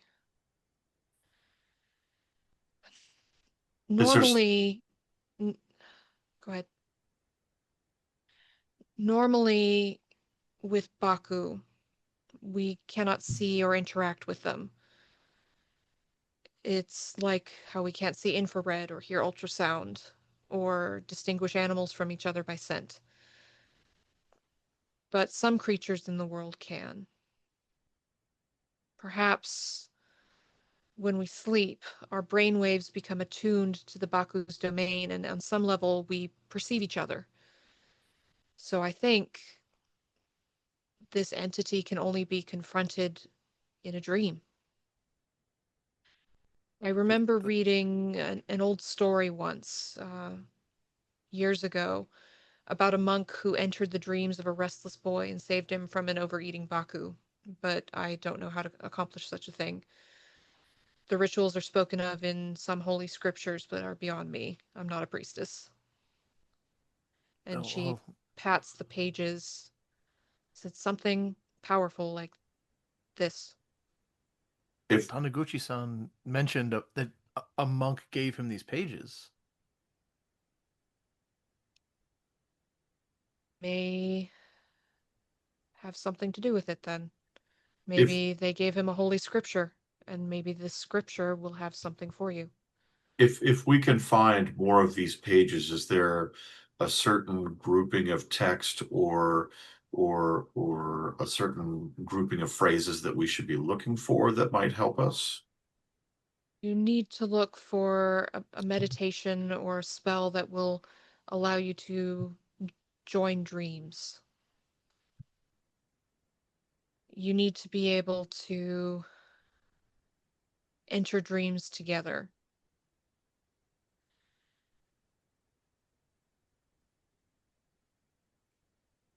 Saying there is a way for us to not just enter this dream space, but you said that perhaps when sleeping, we can enter the domain of the Baku.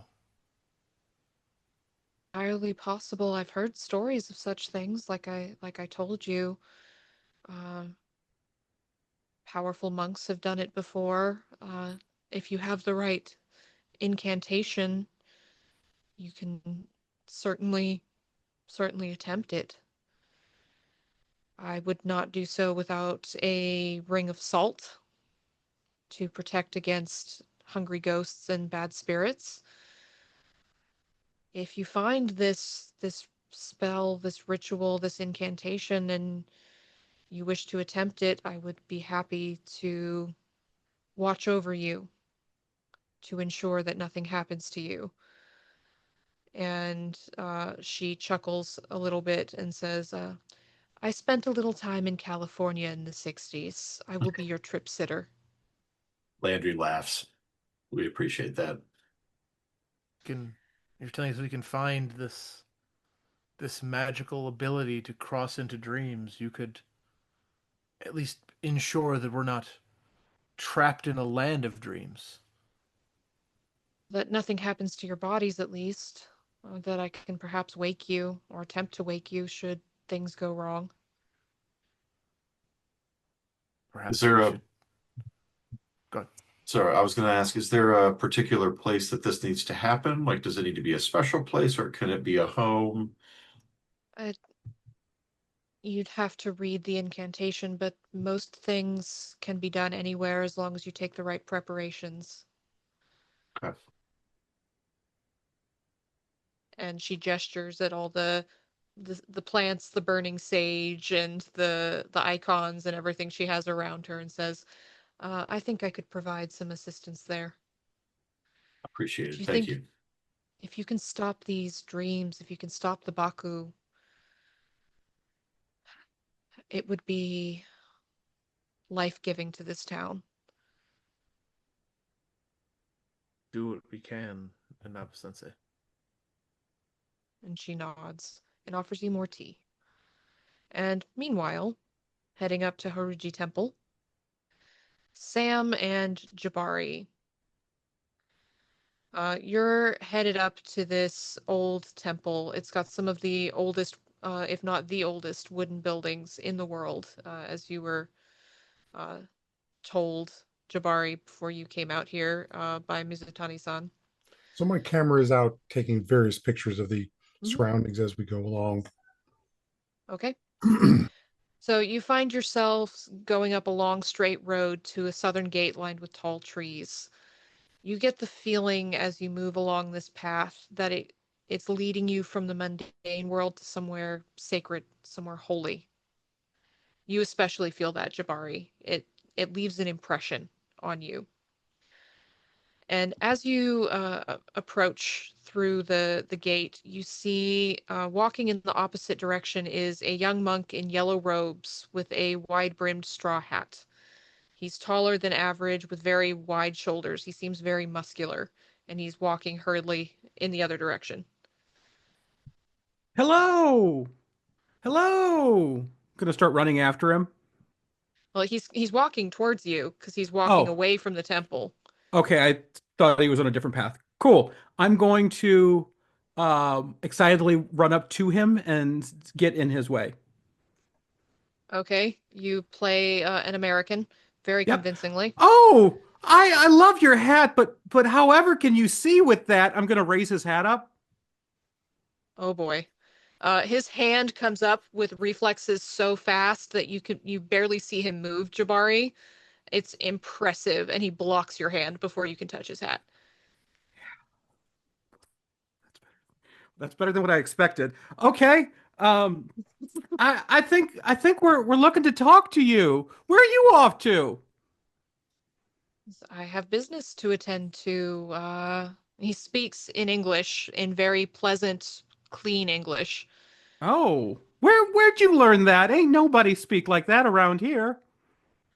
I have studied with an English speaker, and I have watched many of your films. Um, we actually came looking. I believe for you. Did you ever know Mr. Taniguchi? Of course, I know Taniguchi-san. How is he doing? I reach into my bag and pull out my folded copy of the Sutra and go, could you sign this for me? He looks at you blankly. Sign? Yeah, my understanding is that you gave this to Taniguchi, and it means so much to me. I would love it as a little bit of a souvenir from my trip here. He looks blank for a moment, says, "You know I did not write this." Yeah, but you may not have wrote it, but it came from you. Hmm. So, do you offer him a pen? I He doesn't seem to do. have one. Okay. I do. And he writes a name in kanji that you'd recognize, although you might pretend not to, since you're pretending you don't know Japanese. Ukami. Oh, your handwriting around here is atrocious. This chicken scratch, I don't know how anyone reads it. I am Yes, just standing back we can't all watching be all as of this. we can't all be as civilized as you Americans. He says, just Uh, completely deadpan. I mean, you'll catch up eventually. I need it to be understood. I hate myself for acting this way. I'm just standing back cringing. If he looks in my direction, it's just like, God, can I go He hide does at look this over at you moment? and raises an eyebrow. Yeah, he raises an eyebrow and says, yes, well, I spent some time with Taniguchi-san. I happened to hear about the tragedy and I felt it was my duty to help. We need to care for our vulnerable elderly citizens. He needed Uh, support and I did what I could. Absolutely. So you said you didn't write the sutra. Where did you get it from? Oh, it's our holy text. Oh, well, where'd it come from? It's very old. Very, very old. It was written So by like a Bodhisattva. 1775, 1770, I don't know, 1780? Just slightly older than that. Oh, okay. I know your collective consciousness does not reach back that far.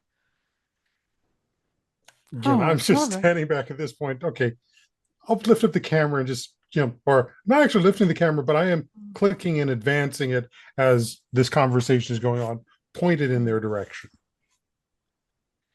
It's a very old book, but there's much Oh, wisdom in it. well, if this is the bits of it, where's a whole copy? I would love to read a whole copy. I mean, or at least try, because you get points for trying. It's like the Bible, right? Do you now? Fascinating. Well, we don't just share our holy scriptures with anyone, you know. But Oh, perhaps if you find the Association of Pale Leaves, you may be able to see a copy. could you point me in the right direction then? Not today. Well, can I shake your hand? Thank you so much for being here. All that you've done for us. And he raises an eyebrow, but he holds out a hand and shakes your hand. Well, it's been so nice. I think we have other business and you got places to be, but thank you so much. You've been so helpful. He looks at you and raises an eyebrow, and then he looks at you, Jabari, and he addresses his question to you, not to her. Uh, what is your interest in Taniguchi-san and the book and all of these things? You're not from here. My apologies for my traveling companion and their brassness, good, good sir. Uh, we came as an advice, and they were recommended as someone we could come and speak to. I am a artist, and his calligraphy was suggested to us, and he shared Oh, the copy, and I'll gesture to the one that has been signed, and it has sparked curiosity as well as to get pictures of the your shrine. As I said, I artist, and I wish to use them as reference for other art as well. I see. He does make beautiful work. Yes, he does. I've had a chance to study it last night. Ah, yes.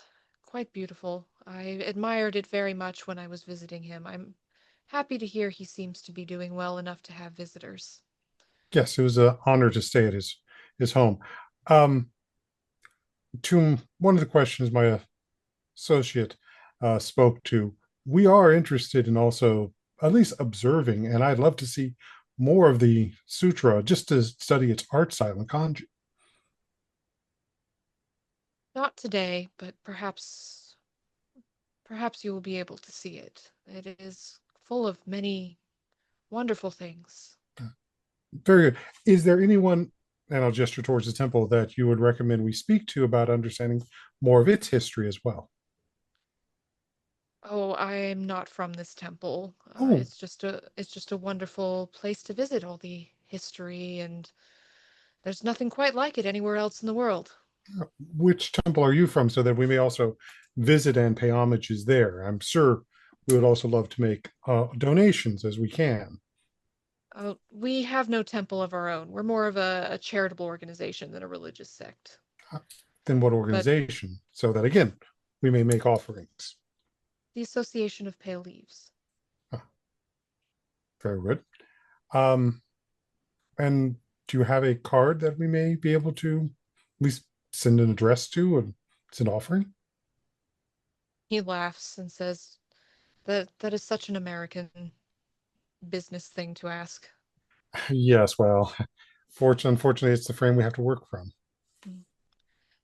He offers you a flyer that's just got some of the mandalas from the sutras that you looked at from the meditations, and says, "Just take this. You will find us one day." Thank you. Mm. And again, Is apologies for my companion. is there anything else I can help you with? I'll look over at Sam. I'm wondering if you are aware of the situation, and I'll gesture towards the town behind us, of the dream situation there. I'm certain more would be helped by the mantras in the sutra. Is there a way to share more with them? What do you think is happening with these? I've heard there have been strange dreams and nightmares and so on. What do you think is happening? I think it's keeping people from being able to function day to day. Well, I don't know what I could do to help. Well, we have heard how much the sutra and this meditation, and I'll gesture to Sam. What would that first one? I think that's the one you have been speaking. Oh, yeah, yeah, With a, this one right here. I'm kind of gesturing to and slight gesture to. Oh, oh. What was it that Mr. Tamaguchi said? And then I start into the mantras. Ah, yes, the meditation on emptiness. Yes, I'm sure many more people could find usefulness as it has affected Mr. Tamaguchi-san. Well, of course, we are happy for all to learn and to meditate properly. I could ask Taniguchi-san to make more copies to take to the temples. Or you could. I think it will probably be more easily received from Tanaguchi-san. So you could ask him to do so. We at the association would have no objections. We will see. We'll consider it once we have a chance after seeing the temple. There are many wonderful things in the sutra. Perhaps you will discover more of them. That would be an interesting pleasure as well, sir. If you have nothing else to speak to me of or to ask me about, uh, if you'll pardon me, I need to catch my bus. Oh, I've already stepped to the side, glance over at Sam. I'll let him pass. All right, so he heads off, touches the brim of his hat slightly, a very American gesture in your direction, Sam, and walks off with purpose. You can see the muscular frame moving beneath his robes. He's quite an impressive specimen. I will bow as he passes. Y'all have And a good he day. nods his head towards you and keeps going towards the bus. And I will Would take you a like few to more pictures as he goes surreptitiously. take pictures of him?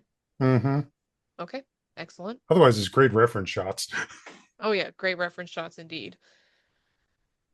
Okay, what would you like to do? Are you going to meet back up? Do you want to go into the temple? Well, I'm here. I'm definitely going to get those reference shots for the temple at least.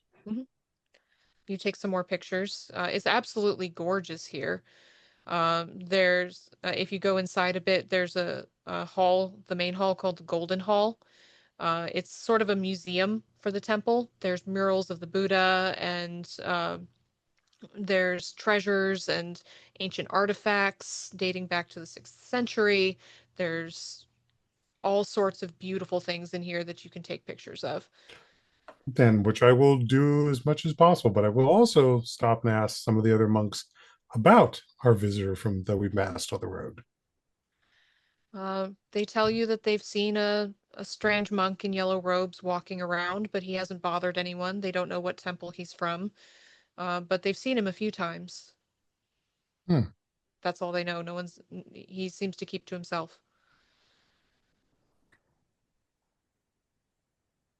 As the mantras have been starting to affect me, I actually am going to kneel and light incense and say a few prayers while we're here. Okay. Who are you praying to? I think I'm just praying to find peace at this point. Okay. So you light some incense, say a prayer. The monks are certainly happy for you to do so, and they wa leave you there respectfully. You start praying, and your prayer slowly becomes the mantra. Jabari, you come and you overhear her saying this mantra again and again and again. But you say your prayer, and you are free to do what you would like. You were doing your prayer became that mantra. I know. So, Croft-san, are we ready to go back? I've gathered what I mean. I've got great pictures for working with reference here, but I think so. And I also got some photos of the monk. So if we can get the development studio, I might be able to see what else, and that allows the others to see this person. He's creepy as hell. Yeah, we should definitely get back to the others.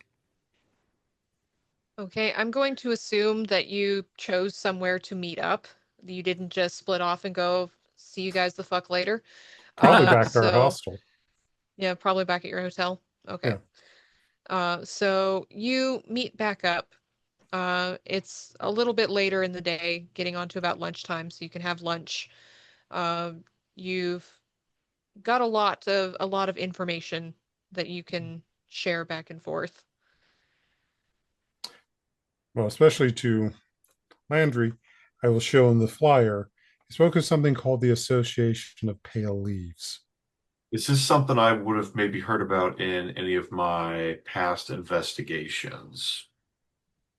Make me an occult roll Okay. or a hard history roll.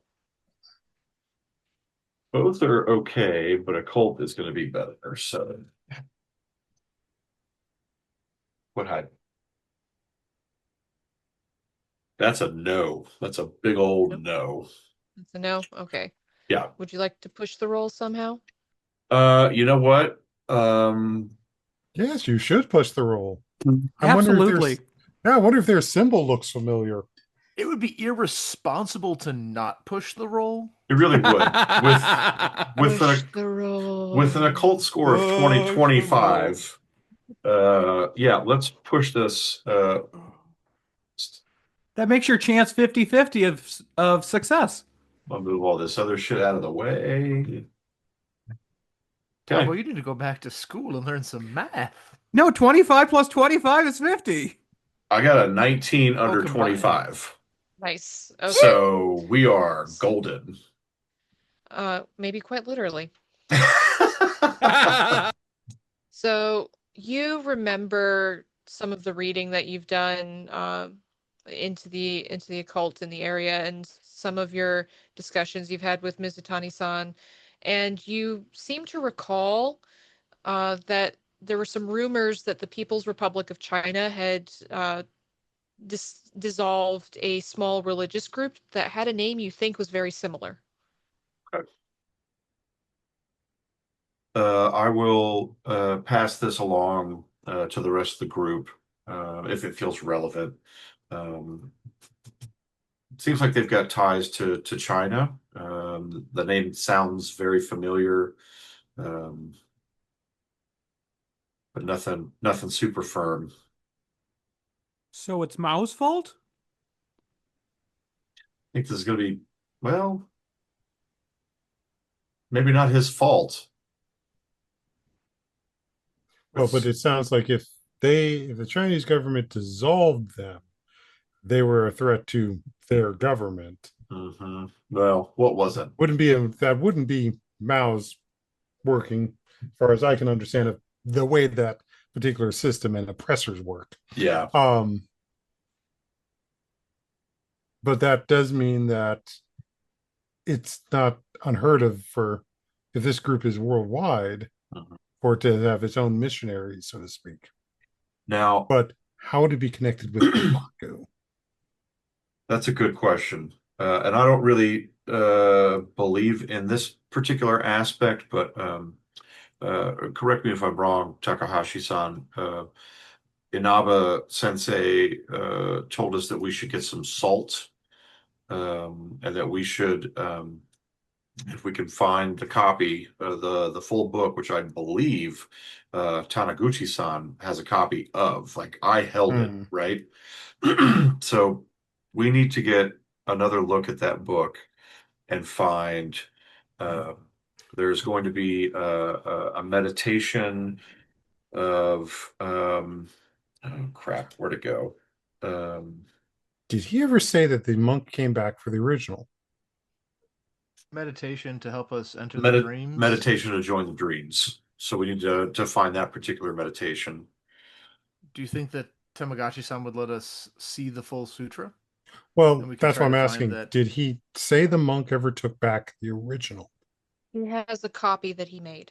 Has a copy he made, but did he ever take back the original? If so, he's got 2 copies.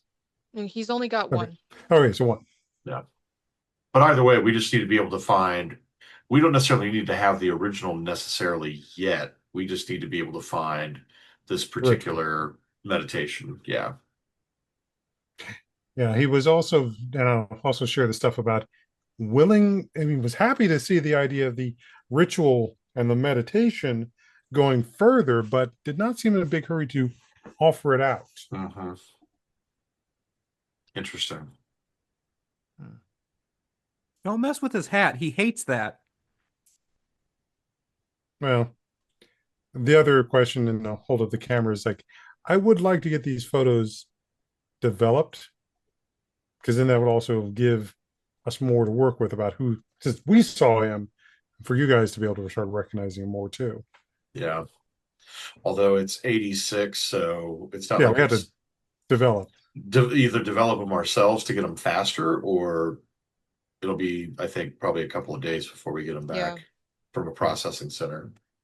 Well, either way, we'll need to get this done soon, and I'm sure you've got some connections that we can get done faster.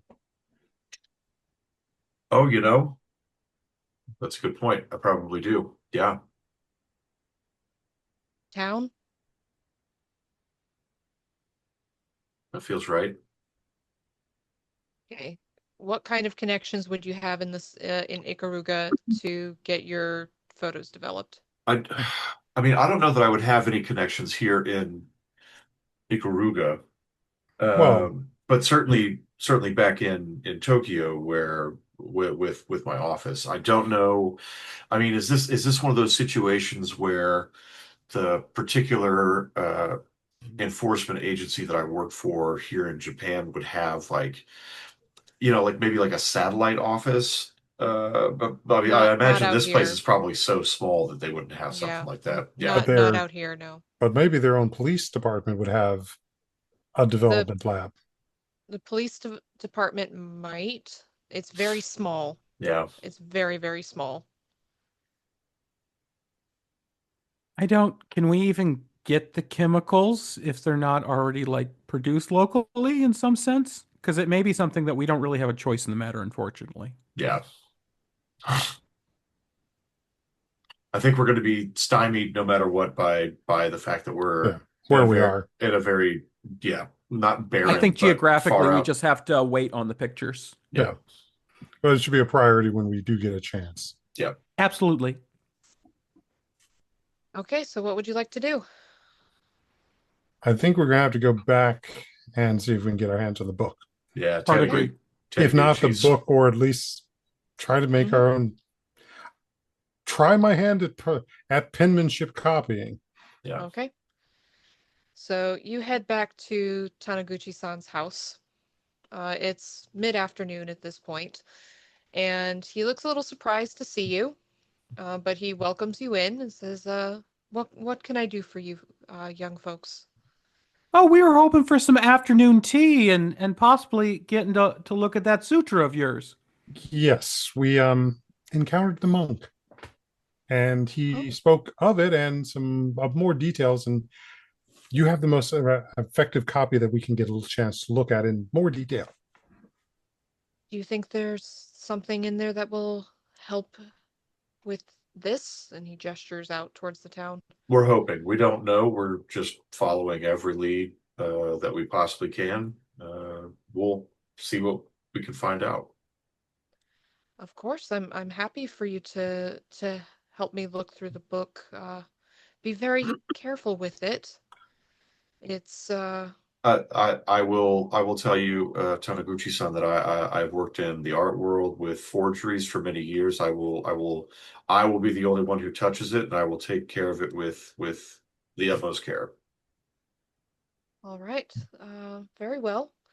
I hope you can find what it is you're looking for there. And whatever you find and end up needing, I can perhaps copy it out for you. Well, this is a great help, actually. We were hoping, rather than having to read the whole book, maybe you've know where this particular section is. We were hoping to find a particular meditation on dreaming. Dreaming. Dreaming. Yes, there's something in the book, I believe, on sharing dreams. Is that what you're looking for?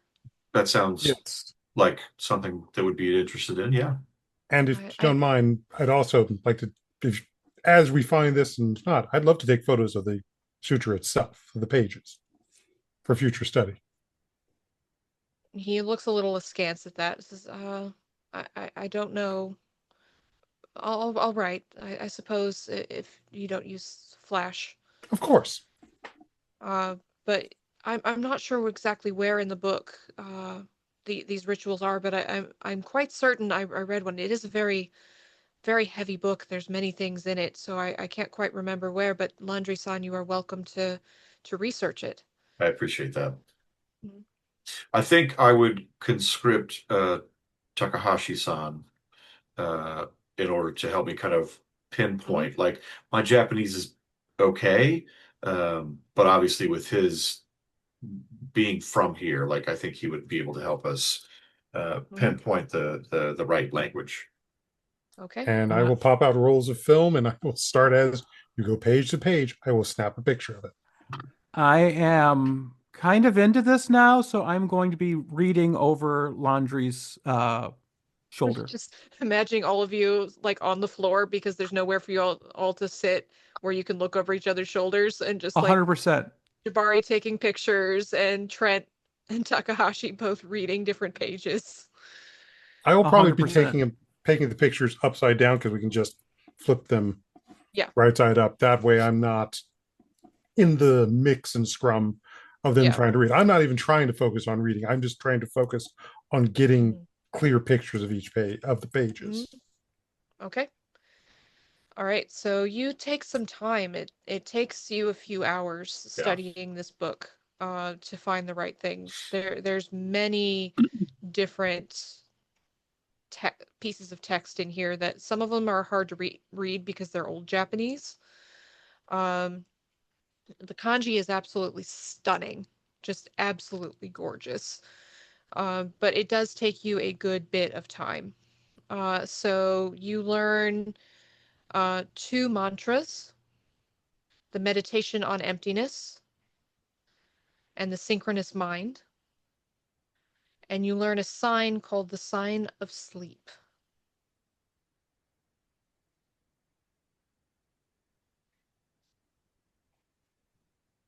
So you learn from reading through these that by casting the sign after completing these 2 mantras, you'll be able to create a shared dream experience. And all of you will be able to gather together within the same dream. Sorry, so it was the meditation on emptiness and a separate meditation. The Synchronous mind. synchronous mind. Okay, so completing both of those meditations and then creating the sign of sleep will allow us to do the shared dream. Okay. Yes. So you'll have to do all 3 of those parts. But you'll have to all do it together. Anyone who wants to enter in the dream will all need to do it together. Taniguchi-san is trying to look busy himself with things, but he keeps coming over and looking over your shoulder just to see what you're looking at. And you get to this part because, oh yes, that's it. That's it. I know that I knew that I read it somewhere before. Well, this does feel like what we need, so we appreciate the help. Um, you think this will help you stop the? Hard to say. I would be willing to help you if you think it would be useful. Is it okay if we stay here another night? Of course. Then uh, I would appreciate the help. Your pronunciation is much better than mine ever will be. I'm going to He ask about. smiles. I'm going to ask, kind of in a quiet whisper to Jabari. What about the uh, Inaba Sensei? Does she need to be involved? You asking the wrong character. You mean Takahashi-san? No. Oh, we did go. Yeah, that's right. Sorry. Aha! Yeah. So In my we experiences with Inaba Sensei, it may be good to have her present. I do not wish to, I don't think it would be wise to invite her to someone's house that is not our own, but perhaps if we ask about bringing her by this evening for tea after dinner or something, it may be less of an intrusion. Tonoguchi-san, is there somewhere nearby, is there a store of some sort where that might sell spices or seasonings of some sort? He looks bemused. Of course. The local market. We're going to need salt, I can procure some salt for you. a lot of salt. So we can montage essentially and have someone get Inaba Sensei, have someone else pick up salt, and you're essentially preparing for this ritual. Yep. Madam Inaba comes via taxi with whoever went to fetch her. She's got a little bag with incense in it and some other bits and bobs, and she starts preparing the sitting room.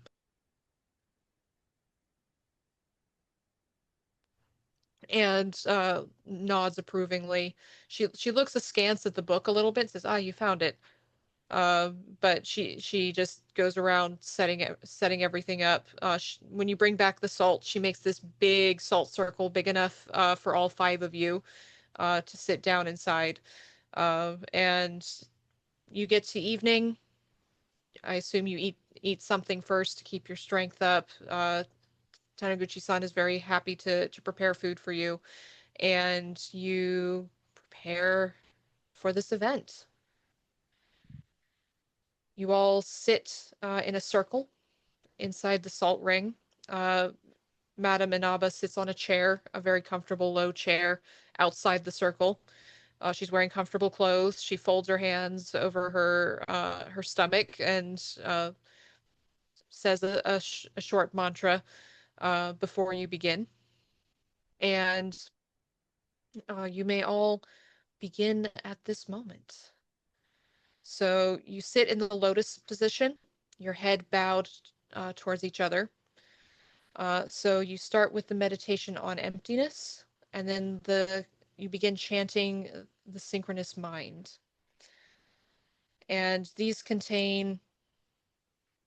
uh, these contain several repeated mantras that say things like "Hail to the Prince of Pale Leaves," "Om," "Om," and you essentially find yourselves sort of becoming calmer. The meditation on emptiness clears your mind first, like it did in your prayers the night before.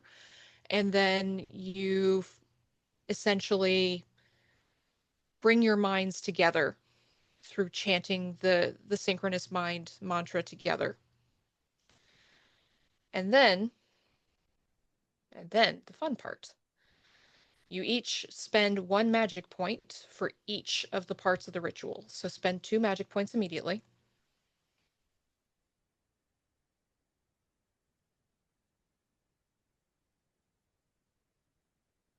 And then you make the sign of sleep.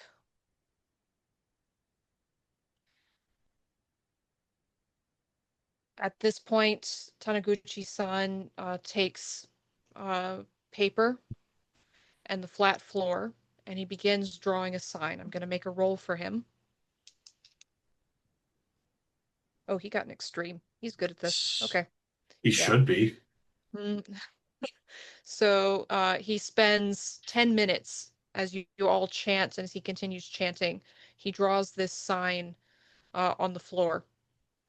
And he starts drawing another one, and then another one, and then another one around, one for each of you, essentially. And you begin to feel sleepy. Very, very sleepy. And your minds are empty, your minds are calm,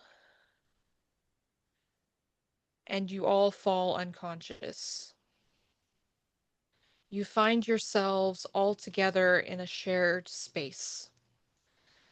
This space is something you instantly recognize as a dream because you are lucid dreaming, and you're all going to lose 1 point of sanity immediately for the experience of entering a lucid dream together. Sounds about right, huh? Mm-hmm. So, as you are in this dream, you look around. What do you see? Tell me what you see. Trent. What do we see in this dream space? I think if this is a shared space, I feel like we're back on the outskirts of the village, and there's that bus from our first shared dream out on the outskirts, kind of like as a reminder of our first time doing this without the spell. The bus is kind of decayed and overgrown with vines and vegetation, so it's kind of like an afterthought or an old memory. And I think the sky is kind of dark, but we see the village. It's almost like not like a negative version of the town, but certainly something is very much off. We know it is not the town as we know it in the waking world. There's just kind of a gleam to it that makes us realize it's not real, if that makes sense.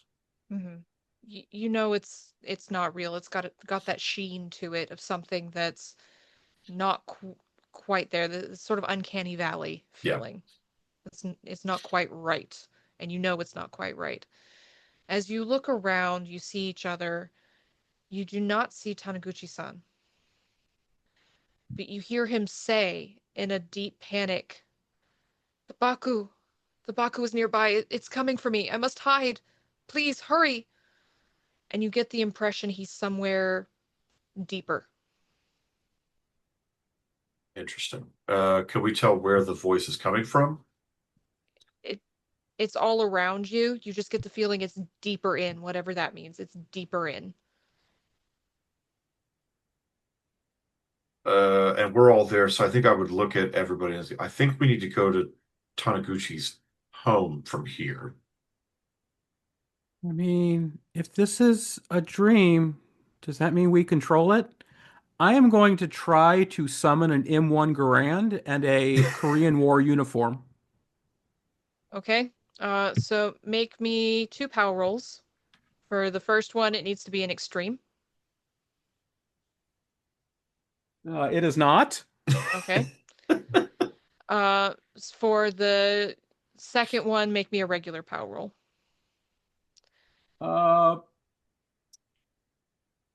It's a fumble. Fuck yeah! Fumble. Okay. So you attempt to exert your will over this dreamscape. You attempt to create a Korean military, Korean War officer's military uniform out of the space around you. What you end up creating, spend 5 magic points, is you see a shambling group of people in tattered Korean War uniforms, but with various stages of rot and injury and illness ravaging them, stumbling towards you. One is missing an eye. There's one whose arm has been shot clear off. You just see the bone sticking out of the arm and the blood pooling down from it. One has his face half rotted away, and they're all just kind of shambling towards you. Immediately, Trent goes, "What the fuck?" and goes for the gun that is not there. Like he instinctively reaches for the gun he knows is not there. And he's just shit. Make me a power roll. Okay. I'm looking for my calculator. It's the greatest weapon after all. I got a 14 under 55, so not quite an extreme, but almost. Spend 1 magic point. You find your gun on your hip. Nice. Okay, I got my gun. Takahashi-san, make me a roll. Power roll. 60 under, not under, my power's only 50, so yeah, 60 Okay. over 50. I don't have my calculator. You go looking for your calculator and you panic because it's not in your pocket. But Trent, you have your gun. Sam, you have the horrifying realization that there are zombies in Korean War uniforms shambling towards you. American Korean War uniforms, by the way. They're not Koreans. Yes. They're Americans. Yes, Oh, that's why I said man. Korean War. Yes. Should I roll sand for not having my calculator on me? Do you want to roll sand for not having your calculator? Yes. I'm not going to tell you no. I always know where my calculator is at all times. How'd you do? So remember how I said I was back to starting sand and then I lost a point, so I'm at 49? Uh-huh. 99. Wow. You're still only going to lose 1 point. Yeah, I was hoping so. But of all the times to be a smartass about rolling sand. Hey, at least you got the fumble out of the way, right? Yeah, you think these dice aren't cursed? True. So you've got zombies in American Korean War uniforms stumbling towards you. And you hear loud moaning, and you look around you, and you start to see the villagers come stumbling out in shambling form, shifting and changing as their mouths begin to drop, their eyes begin to sink, their skin starts to fall off their flesh, and you're going to be surrounded very soon if you don't do something. I'm gonna start firing. I'm gonna start running. All right, you start running. Although I don't know what kind of gun I've got, so. What kind of gun would you normally carry?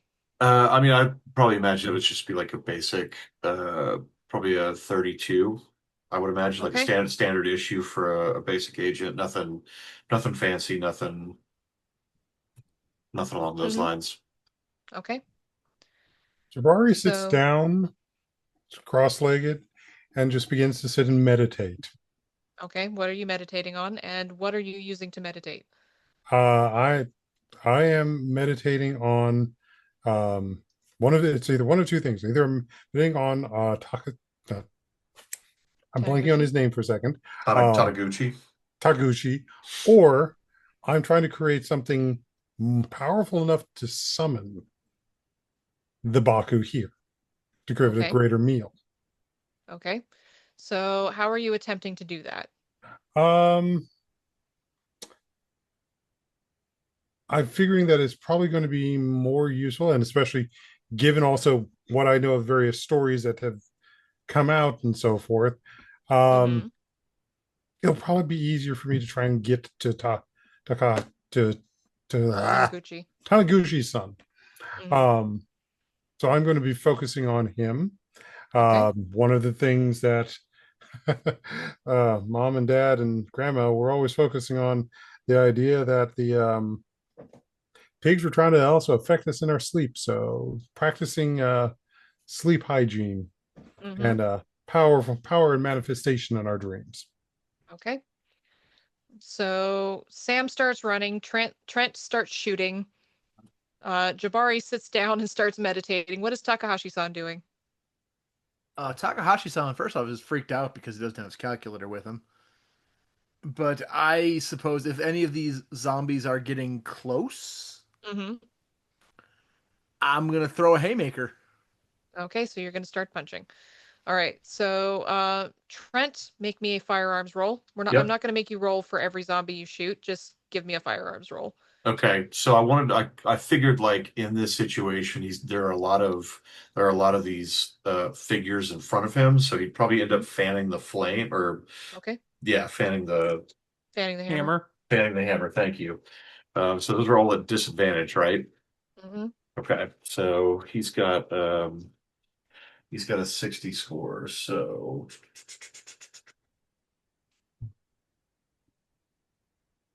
disadvantage could be 46 under 60, so Okay. good I'm not there. going to have you roll. I'm not going to have you roll damage. Okay. Because of how the scene is set. You just start shooting. Okay. And you're going around and shooting. Zombies start dropping. They're still shuffling towards you, but they're dropping. Okay. Takahashi-san, make me a fighting brawl roll. And they're going to roll to attack. That is a hard success. Hard success. All right, you win. The calculator roll haymaker, damage. if you will. You just start punching away. So you are going to punch, and zombies start dropping. Sam is running off into the distance. Jabari, I want you to make me a POW roll and make it a good one.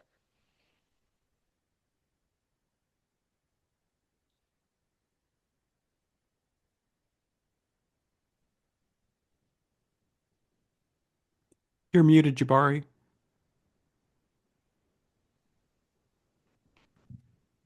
That's a 92. I will definitely push the roll.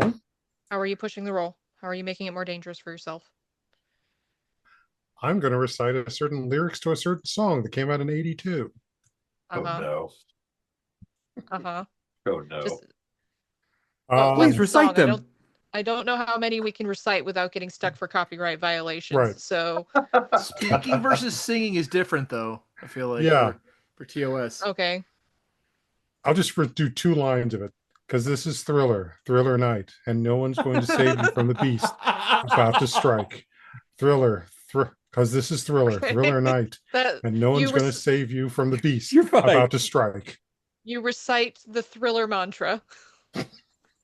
And give me that second POW roll. That's a 36, and my power is a 60. So that is not half, but it's almost half. But it's a success. I know you needed an extreme. No, not in this case, okay. for reasons that I'm not going to tell you. So you meditate on the Thriller mantra, things I never thought I'd be saying. And you see a tall figure, a human figure, dressed in yellow robes, wearing a straw basket hat with strange wisps of energy seeping out from the vents of the hat. It covers his face. You can't see his face at all. But you see him standing there and you feel this immediate, strong sense of relief.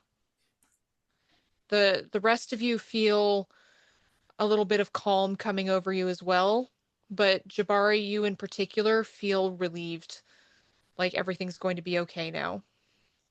And the monk watches for a little while. And then he sees the zombies. He watches. Then he looks at you, Jabari, and he points into the distance. Just stands there, pointing. I'll glance the direction and I will manifest to think myself there. Okay. Give me a POW roll. Okay. That one's an 88, which I know fails. Good thing it's not Delta Green. Yep. I will push again. Let's see here. And you close your eyes and hope that this is just imagination. And you close your eyes and hope this is just imagination.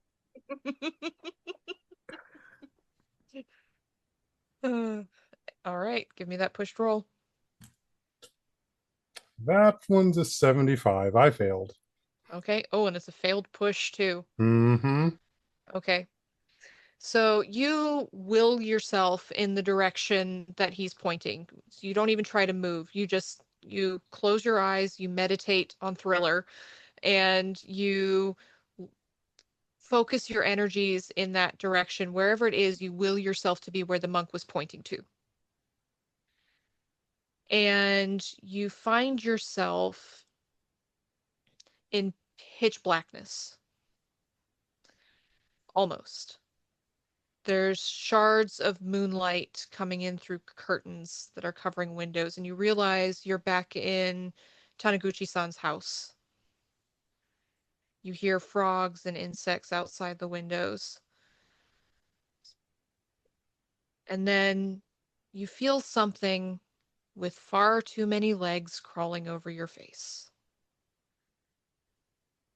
Something brushes across your lips. Make me a sand roll. That's a 45, and I think my sand currently is at 55. Okay, you're still going to lose 1 point because of the fumble. Which actually, if we're following certain rules, that would make 5 sand loss total over the session. Yeah, but it's not 5 in one Okay. go, so you're good. Okay, Yeah. so I'm 54. Mm-hmm. So you start screaming and flailing, and you knock whatever it is away. And you hear tiny legs scrambling on the floor, running away. Meanwhile, Takahashi and Trent, Jabari has disappeared. And Sam, you see Sam running off into the distance. Where the fuck did Jabari go? Where is Sam going? What is happening? Clearly, there are some kind of soldiers here that are very bad fighters, from what I have gathered. But if Percy-san is running and Jabari Croft has disappeared, we need to either find one or the other. I do not know that we can find both. So these figures are all crowding around us at this point, right? Or They they're were kind of crowding in around, but you're between the two of you with your successful rolls, you have mostly taken them out. okay. Let's Takahashi-san, let's run after Percy-san, Percy-san. and let's chase after her. And we don't know where Jabari has gone, so we'll find him when we can. But let's keep eyes on her, and we'll play it by ear. Sounds good. All right. Let's go. So you take off running after Sam. Mm-hmm. And the scene shifts. And all four of you, including you, Jabari, you find yourselves on a passenger train. It's evening. You're going through, based on looking out the windows, you're going through the countryside. The car seems almost completely empty. It's quiet. Too quiet. What do you do? So this is an above table question. Do we still know that we are in the dream? Like we know things have shifted? You still know you're dreaming. Okay. Because of the mantras and everything, you know you're in your lucid dream. So if we're in a train car, I would stand up and go to one of the doors to kind of look out and see if there are other cars that are empty as well, or if it's just us. All right. So you open the door to the car behind you. There's a young boy, the only person on the train, as far as you can tell. He looks to be about 12. He's pacing back and forth, and he's pulling at his hair. And I was out playing with my friends a few towns over, and then I fell asleep on the train, and I don't know where I am. I don't know where the train's going. Did I miss my stop? Where's the next station? The train's not stopping. I want to get off, but it's not stopping, and I don't know how I'm going to get home. Calm down, champ. Calm down. We'll get you home, okay? Just calm down. Calm Where's down. the train going? I don't know, but we'll figure it out, okay? Okay. I need to get to Nara to change trains so I can get home to Ikaruga. I will make sure that you get to Ikaruga. That's where I'm heading to, okay? Okay. So Okay. It's cool. Everything's fine. Nothing is fucked, dude. Nothing is fucked. We'll get you home. Okay. And so I think I'm gonna try to lead him into our car with us. Mhm. I just, yeah, I want to try to bring him with us so that he knows he's not alone. Mm-hmm. All right, so you lead him back into the car you were in. The rest of you, while this was happening, noticed there's no time schedules or list of stops anywhere on this train or in this car that you can see. Not a single one. There's no emergency stop button either. Looking above the window, you see that there's a small green card that says this is a one-man train. So there's an operator only, no conductor. I'm gonna call out Taniguchi, Doko ni iro no, or where are you? It's coming! It's coming! Help me! How do we get to him? How do we do this? We could bring him to us. Yeah, let's try to bring him to us. I'm gonna look down at the kid. Do you know Taniguchi-san? The old man? Yeah. Yes. Okay. Yes, I know He Taniguchi-san. I Join think hands and focus on him. I think he can help us get you home. So if you think really hard about him, Wait, what is your name? And I pointed at the kid. Oh, they don't actually give him a name in here, so I'm Oh. gonna have to come up with something. Just give me making one sure he's moment. not Taniguchi-san. Hiro. Hiro? Hiro. Hiro. Okay, his name is Hiro. That at least helps reference. But yeah, join Yes. hands and focus and think about. Hiro, Hiro, you think about this. You think about the old man, and we're gonna do the same, and Okay. we're gonna get everybody home. So, All right, I'd like a group power roll. Whoever has the lowest power. I got a 55. 65. I'll take that as a I have 60. Takahashi-san. 60. Takahashi. Takahashi 50. with. All right, give me that roll. 78. Yeah. Would you like to push the roll?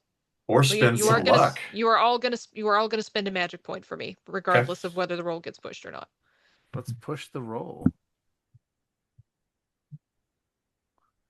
I will Train do is so. picking up speed. I am going to having heard Croft-san use music to channel himself. Oh no. Takahashi-san will begin to hum a song from, what was it, 70 something or other? I just looked it up too. From The Grand Illusion by Styx. And he'll begin Okay. to sing to himself, knowing this is a dream. Okay. And he is not a good singer. The karaoke nights with the other salarymen, he's not the guy making the best moves, but 34 under 50. Okay. So you all see in the middle of this circle for a brief moment, there is an image of Taniguchi seated behind the wheel of a car. Just for a brief moment. He's holding on to the wheel, and there's a look of terror on his face. And then it disappears. Okay. That's what we need to focus on. The accident site? The accident. That's the thing Yeah. that started the nightmare. That's the thing that the Baku's probably been feeding off of. That's what we need to focus on. You can see out the windows, the scenery is starting to get a little strange. There's some weird colors, buildings that look to be from different eras, all mixed in together, not just the 1980s, not just older buildings, but a bunch of different eras mixed together. There's some strange shrubberies that you don't recognize. And the train is starting to go through a series of torii arches, these traditional Japanese gates, and it's heading towards a dark tunnel. I'm going to run up towards the front of the train to grab the engineer. Okay. So you run towards the front of the train. Mm-hmm. Don't break the circle. Too late. You hear me cry out as they run away. Too late. The circle has been broken. What are the rest of you going after Sam or I think I'm staying with the kid just to make him staying with feel the kid? better. Okay. I think back to do I still have my gun? Mm-hmm. Okay. Yeah. So putting my hand on that, I'm like, okay, the gun is still here. Maybe I could try something. I'm going to imagine the train stopping or slowing down. Okay. So I want to try to like somehow visualize that or Mhm. bring that into being if possible. All right. The circle breaks and you go to close your eyes and you see this figure in the yellow robes standing behind Jabari, and he's just pointing And which way is he pointing? Is he pointing towards towards the front the? of the train. That's all he Okay. does. He doesn't say anything. You can't see his face. All you see is the pointing. But you can try to will the train to stop if you would like. I'm going to try to will the train to stop. Okay. So that's Give me give me a power roll. We'll see how it goes. okay. Can I somehow assist him with this, like trying to stop the train and trying to match, like seeing that Percy-san has left of the circle, Mm-hmm. Give me a power roll. trying to like add to that? Mm-hmm. Mine is a Give me a power 93, roll. so no success for me. Well, mine's a 26. Mine's a 1. Ooh. Motherfucker. Oh, harsh. So, you both spend 1 magic point, Yep. Yep.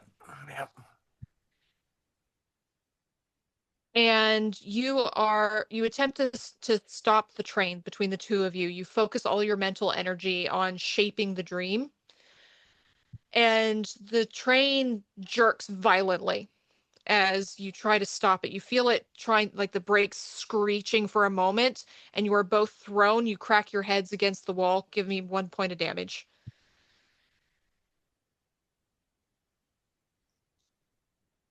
Jabari, what are you doing? I'm focusing on trying to get into the passenger seat of the car that Taniguchi was in. The vision's gone. Oh, The okay. vision's gone. Yeah, Right. you No, just saw it for a brief moment. I know. I'm using that as my reference point Okay. to try and get to him. Okay. Power roll. Right. That is a Hot. 32. I'll spend the 2 points of luck to make it a half success. Or half. Not gonna work. Not gonna Okay. work. I rolled a 2. Okay. But I know. Oh, points are gone. But you focus and you focus, but you feel something blocking you. Like you need to get to Taniguchi.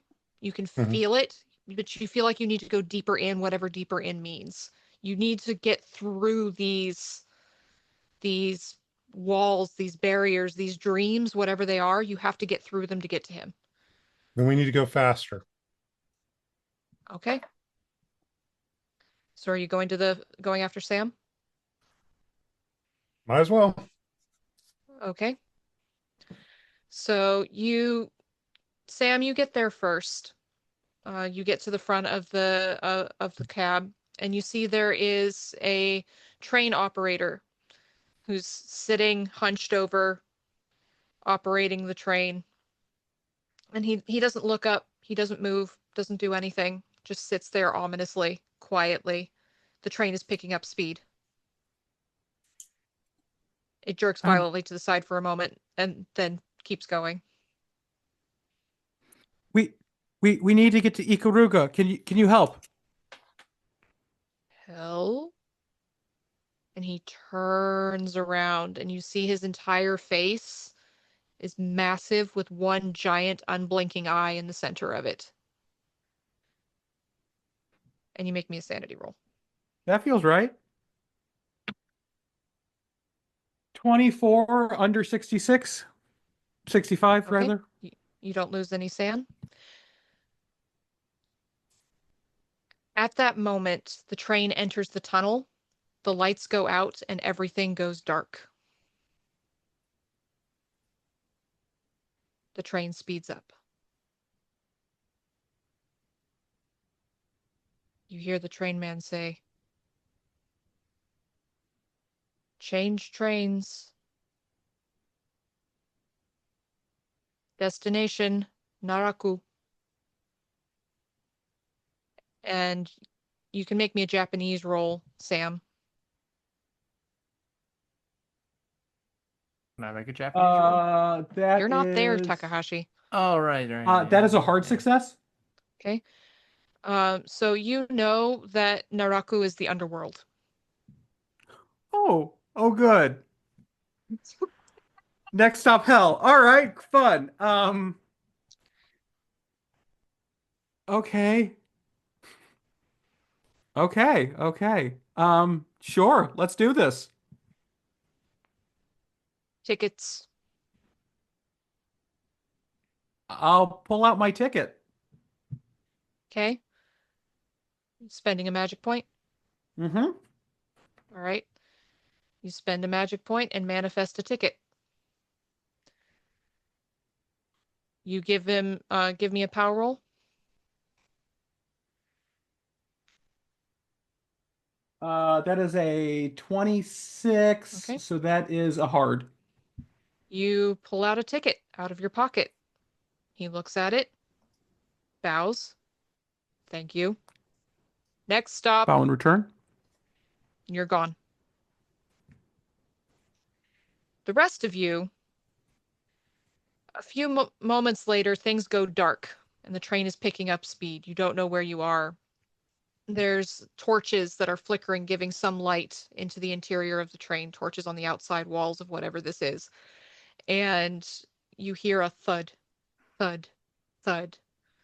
And the door to your carriage opens and you see this figure, this hunched figure with the massive face and the giant eye in the center of his forehead. The boy starts screaming. Hero, come to me.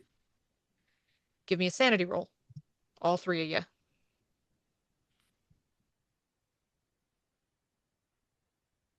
Success. Success. Okay, you don't lose anything. Success as well. Okay, you all pass.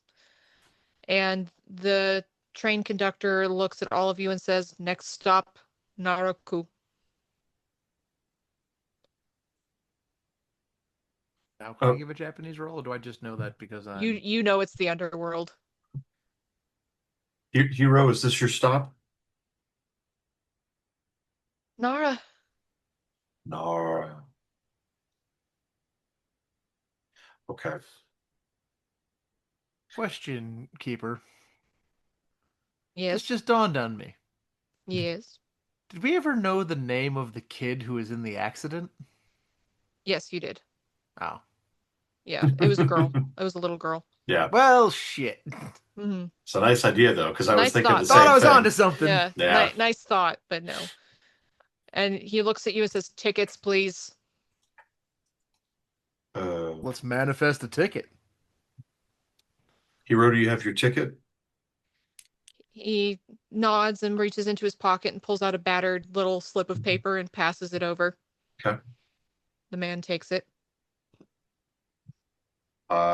I'll reach into my pocket and see if I've got a ticket. Power roll. Spend a magic point. I'm assuming not in that order. 11 under 55. Okay, you produce a small battered ticket. He takes it and you're gone. Okay. 96 over 50. Nice. It's not a fumble. Not a fumble, but it's Not a damn fumble. close. Jabari, how did you do? He starts singing, as since music is also another form of mantra, he starts singing, seasons don't fear the reaper, nor do the winds, the sun, or the rain. And he will manifest his ticket with a roll of 34. Okay. You pass over your ticket, you're gone. Takahashi, you fumble in your pockets looking for a ticket. You can't find anything. And he picks you up by the back of your shirt and says, no ticket, and tries to throw you out the window. No soup. Am I able to, like, grab onto the sides of the window and try to, like, no. You can try pushing the roll now if you would like to. You just got I would Indiana love- Jones. You did. That's hilarious. Yeah. I love it. That's actually in the scenario, by the way. Oh, that's Is it even really? better. Yeah. Oh no! That's what we like to see. How'd you do, Doc? 95. Wow. Okay. Switching dice. No, they love you so much. You crash through the window and you take Hurt me 3 good, points Mav. of damage from the glass that cuts up your body and the trauma from your body hitting the ground. Your head thumps backward against the wall of whatever this tunnel is, and you pass out. Night, night. Night, night. And the train runs on. You wake up, Takahashi, back in Taniguchi-san's house. The bodies of your friends around you, including Taniguchi-san. Madame Inaba is sitting there. She's knitting. And she looks at you and goes, What? What? And she puts her hand up to her face and you realize your nose is bleeding. And you take another point of damage. Jesus. Well, I'm down to nearly half my hit points. You need to go back. In a sense, is there a way to rejoin them in the dream? Yes. You'll need to do the ritual again. I will speed run doing the ritual, like saying the mantra just a little bit faster, drawing that picture as fast as I can, just to get everything as fast as possible. Okay. Spend me another 3 magic points. Well, now we're starting getting into dangerous territory here. Okay. I Uh-huh. still have magic points, but Getting dangerous. Mm-hmm. if we keep this up, I'm going to start dipping into hit points soon. Yeah, you are. All right. So you start doing the ritual again to get yourself back in. It's going to take you a little bit of time. But well, you're damaged, and you're starting to realize damage in the dream world carries over. And you start diving back in. We'll see how that goes for you. Meanwhile, the rest of you wake up or come to your senses essentially in the middle of what looks like a field hospital. Maybe World War II, maybe Korean War era. About the same time. Converted from shabby wooden barracks. There's dozens of cots packing the ward filled with injured, sick, and dying soldiers. Most of them appear to be Japanese. There's a flickering electric bulb and some kerosene lamps. The windows are covered in tarps to prevent the light from leaking out. You assume, Sam, you would know air raids, preventing air raids in this particular case. And you see a doctor and a nurse standing over a patient in the corner of the ward. Their white uniforms are soiled with blood, and they both look as if they haven't slept in days. You can hear the doctor say, looks like this one's got gangrene setting in. I'm sorry. You're going to have to perform the procedure yourself. We're understaffed and I'm needed elsewhere. And you see the nurse looking absolutely horrified, and she starts to protest, but he hands her a hacksaw. Above the elbow, just to be sure. There's no morphine left, so get some volunteers to hold him down. He quickly exits, and you can see behind him, next to the nurse, there's a heavily bandaged soldier lying on the cot. His arm has been amputated. His left arm, it's nothing but a stump. The bandages on his right arm are soaked through with blood. His fingers are purple and black and much too large. There's flies buzzing around him. The stench is incredible. He wakes up, sees the saw, sees you, and realizes what's going to happen. You can see the dawning horror on his face, and he starts screaming. Please, oh God, don't take my arm. I can't bear to lose both. I'll be a mutilation, a burden. No one will ever want me or love me. Please don't do it. Please don't. I can't do this to my parents. And he's sobbing. You hear him muttering prayers, oaths. trying to chant a mantra, being unable to. The nurse turns to you with tears in her eyes. She looks to be maybe 20. I can't do this. And she holds out the saw towards you. It's at this point Takahashi-san finds himself next to you in this space. Is Hiro with us as well, or is he gone? Nope, he's gone. Okay. I think he's doomed without this. Do you need help? Please. I can't do this. I'll take the saw from her. You take the saw? Hmm? Okay. What are the rest of you going to do? Oh my God.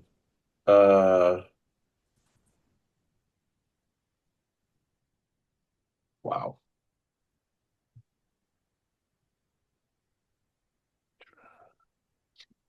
You're muted, Jabari. Is there any way to, this may be a dumb question, but like somehow utilize first aid while Sam is sawing? First aid to do what? To help ease his pain, I guess. Yeah, you can do that. Like you would know, like make me a first aid roll. You'll be able to do some things regardless, but we'll see how well you're able to calm him. Okay, just a baseline 30. Oh shit, I got an 11. 30. Nice. All right. So you find a leather strap that you can put in his mouth. You start talking to him. You calm him. You show Sam the best place to cut. It'll still be fucking painful, but Yeah. at least the angle to go at, you think, based on that, you got a hard success. So based on that, you think this will probably be the best way to do it, cause him the least amount of pain. And you hold him down. He's already missing the other arm, so you just hold down his shoulder. Mhm. Takahashi Jabari. I will take to the other side, pushing down, and I will say to him, up ahead in the distance, I saw a simmering light. My head grew heavy and my sight grew dim. I had to stop for the night. And I'll start repeating that as I will add to the power for aid for this action. I'm curious. Yes. Given we know this is a dream, and we've attempted to manifest things before, Mm-hmm. could Very I well manifest? for you. Oh, yeah, I'm doing a great job of this manifesting thing. Can I try to manifest a syringe of morphine? You can try, but it'll be hard because it's not something you're used to dealing with. Like you don't go around with syringes of morphine. So if that's a power roll for a hard, that's a 25 under 50. All right. Spend the magic Spend a point. magic point. Yep. Getting You real dangerously close to Ouch Town. You manifest a syringe of what you hope is morphine, and you inject him with it. And he Right. he's thrashing about, but he starts calming. You can all give me a spot hidden.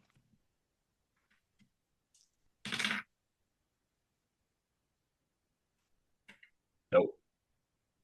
Oh, 30 under 65. I rolled a 3. nice. I rolled a Check that 55. I'll box. go and spend the 5 points of luck to make it a You don't success. need to spend the luck because All they right. passed. Okay. I'll tell you. I I'm being passed. nice. I'm being nice and letting you conserve your luck. So those of you who passed, you see instantly something is wriggling beneath the bandages on his right arm. Wriggle, wriggle, wriggle, wriggle. And you have time to internalize that just as the soldier's back arches and he throws his head back. The expression on his face is closer to ecstasy than agony. And you watch as his right limb begins to transform. It shifts and changes into this massive writhing tentacle. I start cutting it off. You make me a sanity roll first. Oh, yeah. Mhm, mhm.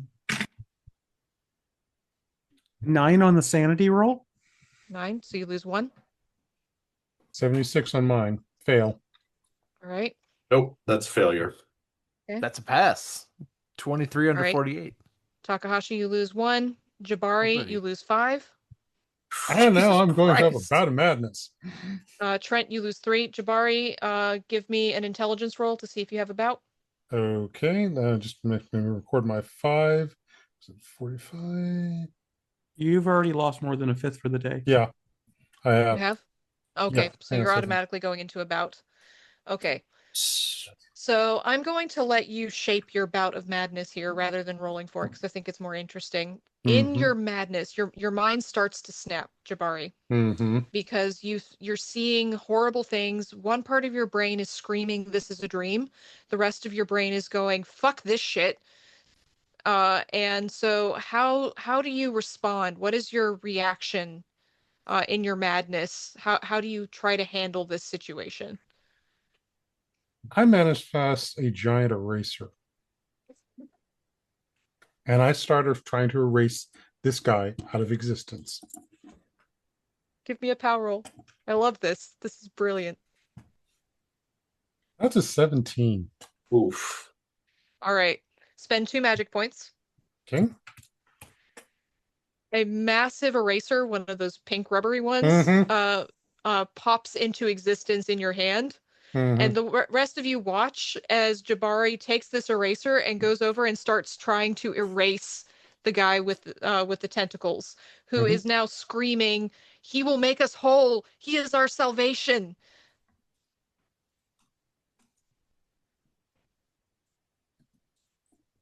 Crawford-san, And what the hell? Respectfully, mhm. what the hell are you doing? Trent is backing up from the guy now. He's kind Okay. of The nurse is frozen in terror. The tentacle is lashing out towards her. I will try to grab the tentacle to make it You want to easy for grab? Percy-san to chop it off. Okay. So you try to grab onto the tentacle. Give me a fighting brawl. Ooh, fighting brawl. Let's go. Mother... How'd you do? Not a fumble, but it's fucking close. Okay, it lashes out at you, knocks you back for 1 point of damage as you go flying across the room. Takahashi's not going to make it to the second scenario at this rate.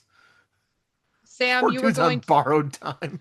you're going to try to cut the tentacle off, right? Yep. All right. So you're trying to do that as Jabari is now running an eraser over the tentacle, I assume. So you just see Jabari singing "Don't Fear the Reaper" to himself as he's trying hard to erase the tentacle. You just hear a squeak, squeak, squidge, squidge. All right, give me a fighting brawl, but with advantage, with a bonus die. Well, that is an 8. It's an Apparently 8. these dice are freaking hot right now. Nice. Okay. So you get in and start sawing away. Give me a d6.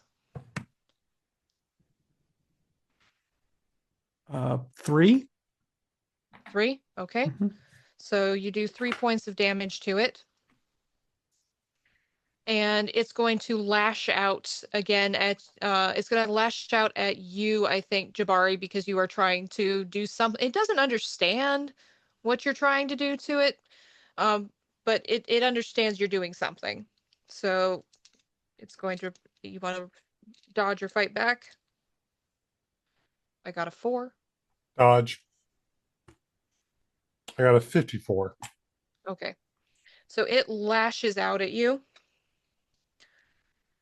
And it's going to grip onto you and start squeezing for 3 points of damage. I think seeing this, Trent would finally come back to his senses and be like, okay, this is a problem. And he'd grab his gun and try to put it right onto the tentacle and just empty the clip. Okay. As you're doing that, you're running up to it to empty the clip. Jabari, you see the monk in the yellow robes again. He's standing off to the side, looking at you. You feel calmer now that he's here, despite everything that's going on. The turmoil in your brain starts to settle a little bit. You feel better.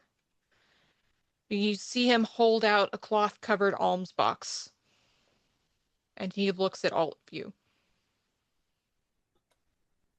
I will manifest a gold coin and offer it to him Okay. for the box. Give me a power roll. That's a 36. Okay. Spend a magic point. You offer the gold coin to him. He walks forward. The coin, he's completely ignoring the tentacle. It's like it's not even there for him. And he lets you drop the coin into the box. And he holds out the box to each of the rest of you. Try to do the same. Okay. Bucho's face. I'm trying to think like Landry would right now. Like he's in complete disbelief of what's going, because this just isn't his bag. He doesn't have this kind of imagination. It's a 32 under 50. Okay, spend a magic point. Oh, goody. I'm out of those now. This can't end poorly at all. Yeah, I got about 5 of them left for myself. I will summon a copy of Hausu on VHS.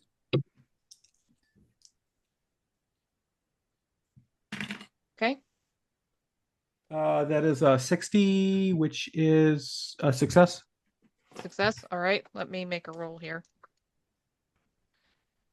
There's a pause, but he accepts the offering. And Trent, you can notice he's not bothered by this tentacle at all. He just walks up to you while you're moving towards the tentacle with your gun, and just stands there wordlessly holding out the box. Sure. I with his free hand, I think he'll go into his pocket and see if he's got anything in there. Like I think in this moment Trent is he's so brain frazzled that he's not thinking very logically. And again, like he doesn't really have the imagination for this kind of thing. So he's just gonna fuck, I don't know, whatever's in my pocket, I'm gonna offer it up if there's something I've got. Okay, give me a luck roll. Okay. It's an 85. I got a 2 All right. on 85. 2 on an 85. All right. So you managed to find some coins jingling in your pocket. You drop them in. And he nods. And you see him walk over to the soldier, extends a hand towards him, and starts chanting a prayer that sounds vaguely familiar, but you're not sure what it is. And the soldier just sort of stares at him. And then this bright smile lights up his face. And then the blink of an eye, he's normal. His injuries are all healed. It's as if he was never wounded in the first place. He drops to his knees and begins to cry in joy and bows to the monk. I think I would at that point kind of get up in the monk's face and be like, take us to Taniguchi. Where is he? You go up to the monk and say, take us to Taniguchi. And the monk claps his hands. And we'll leave it there for tonight, I think. So far, you're all surviving. That's not bad. So, friends of the Symphony, that is where our show ends for the night. Thank you so much for everyone who joined in and or is currently watching the replay. You are indeed the best part of waking up. We sincerely appreciate all of you. Again, if you enjoyed this content, please consider helping the Symphony make more by backing us on Patreon at patreon.com/symphonyentertainment. Thank you, and good night.